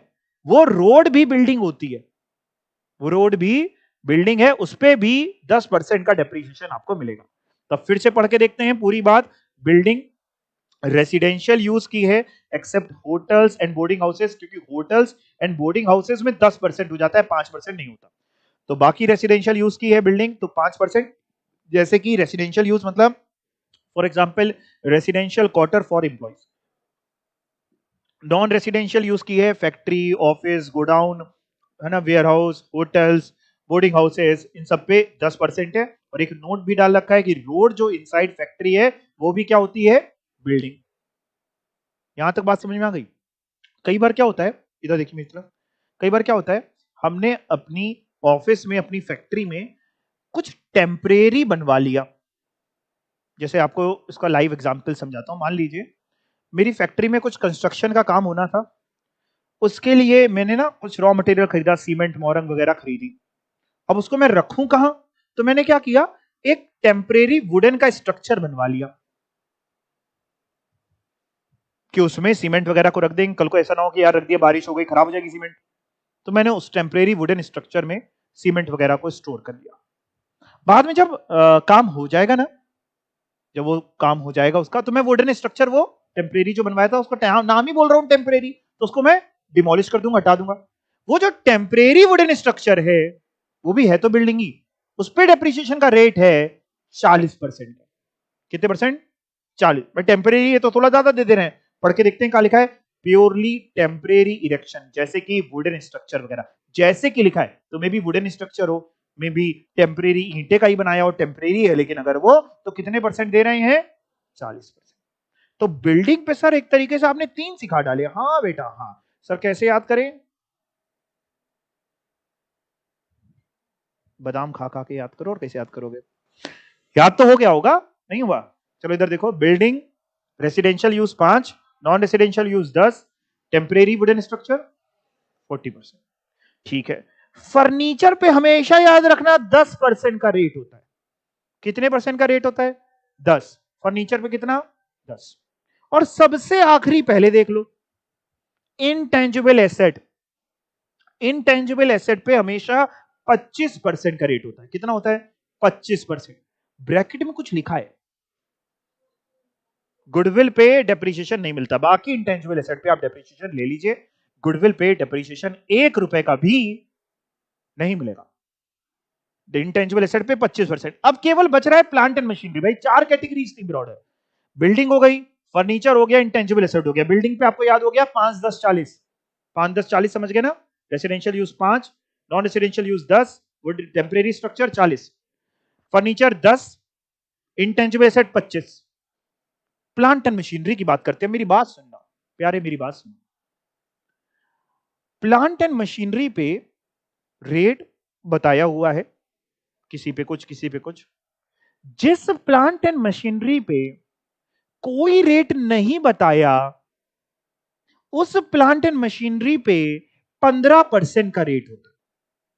जिस प्लांट एंड मशीनरी का इस दुनिया में कोई रेट नहीं होता, उसका जनरल रेट होता है प्लांट एंड मशीनरी का कितना? 15%। अब पढ़ते हैं जरा plant and machinery. Plant and machinery में से ऊपर भी कंप्यूटर लिखा है, ये भी प्लांट एंड मशीनरी है बेटा। कंप्यूटर भी कैसे क्लासिफाई होगा? Plant and machinery, but computer हो गया इंक्लूडिंग कंप्यूटर सॉफ्टवेयर, इस पे डेप्रिसिएशन का रेट है 40%। प्लांट एंड मशीनरी की बात करते हैं। प्लांट एंड मशीनरी में मैंने ब्रैकेट में लिखा है other than those mention below, यानी जो भी बाकी वाली हैं उन रेट्स को छोड़ के बाकी प्लांट एंड मशीनरी पे कितना होगा? 15। जिनके बारे में कोई जिक्र नहीं, उन पे रेट कितना है? 15। तो किनके बारे में जिक्र है? और ध्यान से पढ़े, motor car other than those used in a business of running them of hire. Motor car लेकिन आपका हायर पे, किराए पे चलाने का काम नहीं, तो 15%। मतलब अगर आपका काम ही है टैक्सी पे चलाने का, और बड़े चौड़ा बड़े चौड़ा बड़े चौड़ा, ठीक है, घंटा घर अब लोगों को टैक्सी पे चलाते हैं, ओला पे, उबर पे, कैसे भी, तो डेप्रिसिएशन उसके नीचे लिखा है 30% का है। लेकिन अगर नॉर्मल है, मान लो हमारे बिजनेस में है, डायरेक्टर्स वगैरह को लाने के लिए, डायरेक्टर्स को छोड़ने के लिए, तो डेप्रिसिएशन का रेट होगा 15%। समझ में आई बात? मोटर कार कौन सी वाली? Other than those used in a business of running them hire. नीचे क्या लिखा है? Motor buses, motor lorry, motor taxi, कुछ भी कह लें, या इवन मोटर कार भी कह लें आप, इसमें use in a business of running them on hire, hire पे चलाने का ही काम है, तो रेट है 30% का। ज्यादा किसी की ज्यादा चलेगी इसलिए 30% का रेट है, और नहीं तो 15% का रेट है। आपके पास शिप्स हैं, स्पीड बोट्स हैं, डेप्रिसिएशन का रेट है 20% का। आपके पास एयरक्राफ्ट है, एनर्जी सेविंग डिवाइसेस है, पॉल्यूशन कंट्रोल इक्विपमेंट्स हैं। एनर्जी सेविंग डिवाइसेस समझते हैं? जैसे कि लेट्स से हमने अपने यहां सोलर पैनल लगवा रखा है। सोलर पैनल तो सुना है ना आपने? हाँ। डेप्रिसिएशन 40% उठा लीजिए सर। मेरे पास एरोप्लेन है, बिजनेस के लिए एरोप्लेन है, डेप्रिसिएशन कितने परसेंट? 40%। या जिनकी एयरलाइंस होती हैं, इंडिगो, स्पाइस जेट, जो भी, इन सबको डेप्रिसिएशन एरोप्लेन पे कितना मिलता है? 40%। इसके अलावा fluidized bed type heat treatment furnaces पे 40%। अब ये होता क्या है, ये घर जाके आप गूगल करिएगा, ठीक है? इतना याद रख लीजिएगा, ये पूछे तो कितने परसेंट? 40%। और बाकी इंटेंजिबल पे तो आपने देखा, मोटा मोटा जो जो आपके लिए जरूरी है वो मैंने आपको सब सिखाया। अब एक बार याद भी करा देता हूं, देखो मेरी तरफ देखो। आपको बिल्डिंग पे, फर्नीचर पे और इंटेंजिबल एसेट पे याद हो गया है? बोल दो हाँ, बोलो या ना बोलो, जल्दी बताओ। ये अच्छा, ये जो याद हुआ है, ये आज के लिए याद हुआ है? गजनी बन के भूल तो नहीं जाओगे? हुँ? याद हो गया है ना? एग्जाम तक याद रखना, बाद में भूल जाना, कोई बात नहीं। बिल्डिंग पे कितना? 5 10 40, ऐसे याद रख लें, 5 10 40। सही फिट करोगे ना, कहां 5 कहां 10 कहां 40। हाँ, करे याद हो गया, वेरी गुड। और फर्नीचर पे 10, इंटेंजिबल पे 25। वो प्लांट एंड मशीनरी जिसका कोई रेट स्पेसिफाई नहीं है, 15%। अब आते हैं किसका किसका स्पेसिफाई, मेरी तरफ। Computer 40%, aircraft 40%, energy saving devices 40%, pollution control equipment 40%, और एक वो जो लंबा है वो नहीं, बेड हीट ट्रीटमेंट पता नहीं क्या दिखाया सिखाया फर्नेसेस वाला, वो भी 40%। शिप्स की बात कर रहे हैं, स्पीड बोट्स की बात करें, रेट है 20% का। बसेस, लॉरीज वगैरह हायर पे यूज कर रहे हैं, रेट है 30% का। अदर देन हायर है 15% का। कंप्यूटर वगैरह आपने सीख ही लिया 40 का, और कुछ तो बचा नहीं। ठीक है, देखो ऐसे भी आप याद कर सकते हो। देखो जैसे आप पानी पे चल रहे हो, पानी पे, है ना, तो थोड़ा सा कम खतरा है अगर आपको स्विमिंग आती है तो। ये सिर्फ याद कराने के लिए समझा रहा हूं, बाकी इसका कोई लॉजिक नहीं दूर दूर तक। तो उस पर डेप्रिशिएशन का रेट है 20%। सड़क पे चल रहे हो, रनिंग दम हॉर्न हायर वाला बता रहा हूं, थोड़ा सा ज्यादा खतरा है तो 30%। एरोप्लेन में चल रहे हो तो नहीं, जब झटके खाता है तो सारे भगवान याद आ जाते हैं और सारे जीवन के पाप याद आ जाते हैं कि भगवान इस बार बख्श दो, है ना। अब कुछ कुछ लोगों को देखो, हमको तो डर लगता है, हम जब भी एरोप्लेन में बैठते हैं मेरी सांसें ऊपर रहती है, ऊपर नीचे होती रहती हैं, जब तक वो लैंड नहीं हो जाता।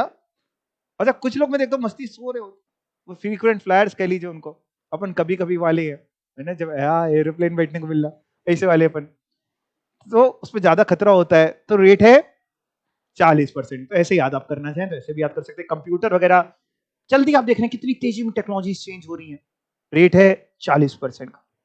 ठीक है, ओके सर, ओके ओके। अब ये क्या है भैया, एक नोट है भाई साहब, एक नोट है, ये नोट क्या है? देखो आज की तारीख में गवर्नमेंट जो है ना, वो कैश को बढ़ावा नहीं देती। वो कहती है आप जो भी खरीद रहे हो कैश में पेमेंट ना करो। वो बढ़ावा किसको दे रही है? इलेक्ट्रॉनिक में भी डेबिट कार्ड से कर दो, क्रेडिट कार्ड से कर दो, आरटीजीएस कर दो, एनईएफटी कर दो, आईएमपीएस कर दो, भीम आधार पे से कर दो, बहुत सारे आपने देखे, नेट बैंकिंग कर दो, कैश मत करो। तो अगर सर कैश कर दिया तो सुन लो फिर, अगर तुमने कोई एसेट खरीदा जिसका पेमेंट एक दिन में 10,000 से ज्यादा कैश में कर दिया, किससे ज्यादा, तो उस पर डेप्रीशिएशन नहीं मिलेगा। मतलब आपने अपनी फैक्ट्री के लिए एक मशीन खरीदी, लेट से 50,000 की, और आपने चमचमाती हुई करारी 500 नोट की गड्डी उसको दे दी, 500 रुपए के नोट की, 50,000 रुपए नगद दे दिया, मशीन आ गई, व्यापार में यूज कर रहे हो। डेप्रीशिएशन निकालने के लिए इस मशीन की कॉस्ट लॉ में करके तब जीरो लेंगे। हमने कहा मतलब, कह रहा डेप्रीशिएशन इस पे नहीं देंगे। हमने कहा मतलब इस साल नहीं दोगे कि अगले साल? नहीं देंगे। तो भलाई किसमें है? कैश में पेमेंट ना करिए, वो करना है तो 10,000 या उससे कम का करिए, ठीक है ना। देखिए कैश के ट्रांजैक्शन जब कम होंगे तो ब्लैक मनी भी कहीं ना कहीं थोड़ी कम होगी। और अब ज्यादातर लोग डिमोनेटाइजेशन के बाद, डिमोन के बाद, आपने देखा होगा कि बहुत सारे लोग अब इलेक्ट्रॉनिक में शिफ्ट हो गए हैं, है ना। नॉर्मली मेट्रो सिटीज वगैरह में तो अब जो सैलरीड क्लास होता है वो जेब में हो सकता है 100-200 भी ना रखता हो, वो हर जगह पेटीएम और ये और वो, 5 रुपए की धनिया भी खरीद रहा है पेटीएम हो जाता है, ठीक है। तो गवर्नमेंट कह रही भाई इसको बढ़ावा दो ना यार, इसको वेयर एन एसएससी इंकर any expenditure for acquisition of depreciable asset. कह रहा है एसएससी ने खर्चा किया, काहे पे खर्चा किया, फॉर खरीदने के लिए, क्या खरीद रहा है, depreciable asset in respect of which आप पेमेंट या aggregate of payment made to a person in a day. अब इसका मतलब समझाता हूं इस लाइन का। आपने जो पेमेंट किया पहले इसको समझो, otherwise than bye account payee check या अकाउंट पे ड्राफ्ट, इसके अलावा या फिर ईसीएस को छोड़ के आपने किया, या फिर आपने किसी और भी और मोड से किया, कितना किया, exceed 10,000, such payment shall not be eligible for normal और एडिशनल डेप्रिसिएशन, आपको डेप्रिसिएशन नहीं मिलेगा। ऑल्सो कह रहा है जब आप एक्चुअल कॉस्ट निकालेंगे उस मशीन की तो भी वो कॉस्ट हम इग्नोर करेंगे, जीरो लेंगे। Also such payment will be ignored for the purpose of computation of actual cost of such asset under section 43 subsection 1। कुल मिला के हिंदी मतलब आपके लिए ये है कि 10,000 से ऊपर का पेमेंट अगर है तो आप कैश वगैरह से या बियरर चेक से ना करिएगा। बियरर चेक समझते हैं? बियरर चेक क्या होती है? एक होती है अकाउंट पे चेक, एक होती है बियरर चेक। बियरर चेक क्या होती है? सुना ही नहीं कभी, पहली बार दुनिया में आया आज है। मुबारक हो, कॉन्ग्रेचुलेशन आपको, हैप्पी बर्थडे। कहा तुम लोग कभी रील्स वगैरह ये नहीं सिखाता उसमें रील में? डांस देख ले हो, इस सेलिब्रिटी ने ये कर दिया, उसने ये कर, नॉलेज पूरी होगी। विराट कोहली ने आज सुबह नाश्ते में क्या खाया अभी आप बता देंगे हमको। अरे भैया बियरर चेक का मतलब होता है, चेक देखी है कि चेक ही नहीं देखी है? तो बात ही खत्म करें, चेक ही नहीं पता हमको क्या होते सर अपने पास कौन सा पैसा है। चेक देखी, चेकबुक देखी है ना? बियरर चेक होती है, हाँ बताइए समझदार है उनको पता है, जो क्रॉस नहीं होती, जो अकाउंट पे ही नहीं होती। एक होती है अकाउंट पे ही चेक जिसमें डबल क्रॉस होता है, तो उसमें आपने जिसको चेक दी वो अपने अकाउंट में ही पैसा मिलेगा। बियरर चेक क्या होती है? जिसके पास है वो आपके, मान लो आपका स्टेट बैंक में खाता है, आपने किसी को बियरर चेक दी 5,000, तो वो आपके बैंक में जाएगा, वो चेक दिखाएगा, 5,000 नगद ले लेगा। तो bearer cheque is equal to cash ही होता है। बियरर चेक से भी ना करें payment, account payee cheque, account payee demand draft. इसके अलावा यहाँ पे मैंने एक और सेक्शन आएगा, वहां पे भी 10,000 की बात, वहां मैंने लिख रखा है कि डेबिट कार्ड, क्रेडिट कार्ड, इन सब से कर सकते हैं इलेक्ट्रॉनिकली, और किसी भी मोड से आप करिए, कोई टेंशन की बात नहीं। बताओ इतनी बात आपने समझ में आई? अच्छा एक एग्जाम्पल जरा सुनना, मान लो 15,000 की मशीन खरीदी, नगद दे दिया 15,000, तो कितने पे डेप्रिसिएशन नहीं मिलेगा? 5,000 पे नहीं मिलेगा कि पूरे 15,000 पे? पूरे 15,000 पे नहीं मिलेगा। 10,000 की खरीदी, नगद दे दिया, मिल जाएगा। 10,000 से कम नगद दे दिया, मिल जाएगा। 10,000 से ज्यादा में दिक्कत है। ठीक है, एक और एग्जाम्पल, मान लो एक मैंने मशीन खरीदी 50,000 की, सुनते जाना ध्यान से, 50,000 की मशीन खरीदी, आज मशीन ले आया, मैंने उससे कहा कि ये काम करेंगे, तुमको ना रोज 10,000 रुपए दे देंगे। तो मैंने आज उसको 10,000 रुपए नगद दे दिए, अगले दिन फिर 10,000 रुपए नगद दे दिए, फिर 10,000 दे दिए, फिर 10,000 दे दिए, फिर 10,000, 5 दिन में मैंने 10,000 रुपए हर दिन दे दिए। अब डेप्रिसिएशन मिलेगा कि नहीं मिलेगा? मिल जाएगा। कब नहीं मिलता? हिंदी में सुनो, एक दिन में एक व्यक्ति को अगर आप 10,000 से ज्यादा नगद पेमेंट करते हैं तो भाई साहब आपको हम 1 भी रुपए का डेप्रिसिएशन नहीं देंगे। फिर से सुनो, अब अगला एग्जाम्पल, मान लो मैंने 50,000 की मशीन खरीदी, मैंने कहा ये लो 10,000 रुपए, 2 घंटे बाद आना फिर 10,000 दूंगा, 2 घंटे बाद आया 10,000, फिर हमने कहा 2 घंटे बाद फिर आना फिर 10,000, 2-2 घंटे में मैंने 10,000 करके दे दिए। एक बार में नहीं दिए 50,000, एक दिन में दे दिए एक व्यक्ति को, बताओ क्या हो जाए? नहीं मिलेगा। तो आप पढ़िए ब्रैकेट क्या लिखा था, और aggregate of payments made to a person in a day. बात समझ में आई? एग्रीगेट टोटल पेमेंट जो कर रहे हैं मेड टू अ पर्सन, एक व्यक्ति को एक दिन में, इन अ डे। अगर 10,000 से ज्यादा कर रहे हैं डेप्रिसिएशन नहीं देंगे। तो करो, करना है बिल्कुल करो, आप लाखों का कर दो, करोड़ों का पेमेंट कर दो, बट कैश मत करना, अकाउंट ट्रांसफर वगैरह करो, कोई मनाही नहीं। सर डेप्रिसिएशन की बात हो गई, खत्म हो गई? नहीं बेटा नहीं, अभी तो डेप्रिसिएशन ही चल रहा है। अब मैंने आपको समझाया था कि भैया हम लोग जब भी डेप्रिसिएशन निकालते हैं तो इंडिविजुअल एसेट्स पे नहीं निकालते। क्या करते हैं? हाथ में केवल कुछ नहीं कर रहा हूं, हाथ में मतलब ब्लॉक पे निकालते हैं। किस पे निकालते हैं? ब्लॉक ऑफ एसेट का कॉन्सेप्ट। ब्लॉक कैसे निकलता है?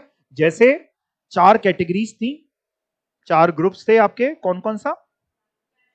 Building, furniture, plant and machinery, intangible asset. तो इन 4 में से ग्रुप में जाएगा, और वो भी जिसका सेम रेट ऑफ डेप्रिसिएशन होगा। जैसे मान लो मेरे पास बिल्डिंग है, मेरे पास 100 बिल्डिंग है, बिजनेस मेरे 100 बिल्डिंग में चल रहा है, उसमें से कुछ बिल्डिंग 5% वाली हैं, कुछ 10% रेट वाली हैं, कुछ टेम्परेरी स्ट्रक्चर है 40% वाली। तो एक ब्लॉक नहीं बनेगा बिल्डिंग का, 3 ब्लॉक बनेंगे। जो 5 वाली है उसको एक अलग ब्लॉक, 10 वाली का अलग, 40 वाली का अलग। समझ गए? फर्नीचर का तो एक ही बनता है, उसका रेट ही कितना है? 10। इंटेंजिबल का भी एक ही बनता है, उसका रेट ही कितना है? 25। प्लांट एंड मशीनरी, अब जितनी प्लांट मशीनरी 15 वाली हैं वो सबका एक बनेगा, जो 40 वाली हैं उनका अलग बनेगा, जो प्लांट मशीनरी 20% वाली हैं उनका अलग बनेगा ब्लॉक, जो 30% वाली हैं उनका अलग बनेगा। समझ में आ गया? सब तो समझ लिया, पढ़ना ही तो बचा है, पढ़े। The depreciation is provided in respect of block of asset as per section 2 subsection 11। Block of asset का सर क्या मतलब होता है? ब्लॉक ऑफ एसेट का मतलब a group of asset falling within a same class of asset. Same class means maybe building, maybe plant and machinery, maybe furniture, maybe intangible asset. यही चार class है. Falling within a same class of asset in respect of which? In respect of which same percentage of depreciation is provided. मतलब same class as well as same rate of depreciation होगा तो उसका एक block बन जाता है. यहां तक बताओ समझ में आया कि नहीं? पक्का. आज के लिए अपन इतना ही करेंगे. अभी डेप्रिसिएशन का टॉपिक खत्म नहीं हुआ. आपका होमवर्क क्या रहने वाला है? आपको जितना मैंने पढ़ाया है इसकी 2 बार रीडिंग करके आनी है. आगे का एक बार रीड कर पाए तो कर लीजिएगा, बाकी पीछे की 2 बार रीडिंग करके आनी है. कोई डाउट हो तो आप मेरे से पूछ लीजिए. किसी को कुछ भी पूछना है, ऑनलाइन वाले बच्चों तुमको पूछना हो तुम भी पूछ लो. किसी को पूछना हो तो पूछना है. किसी को कुछ नहीं पूछना?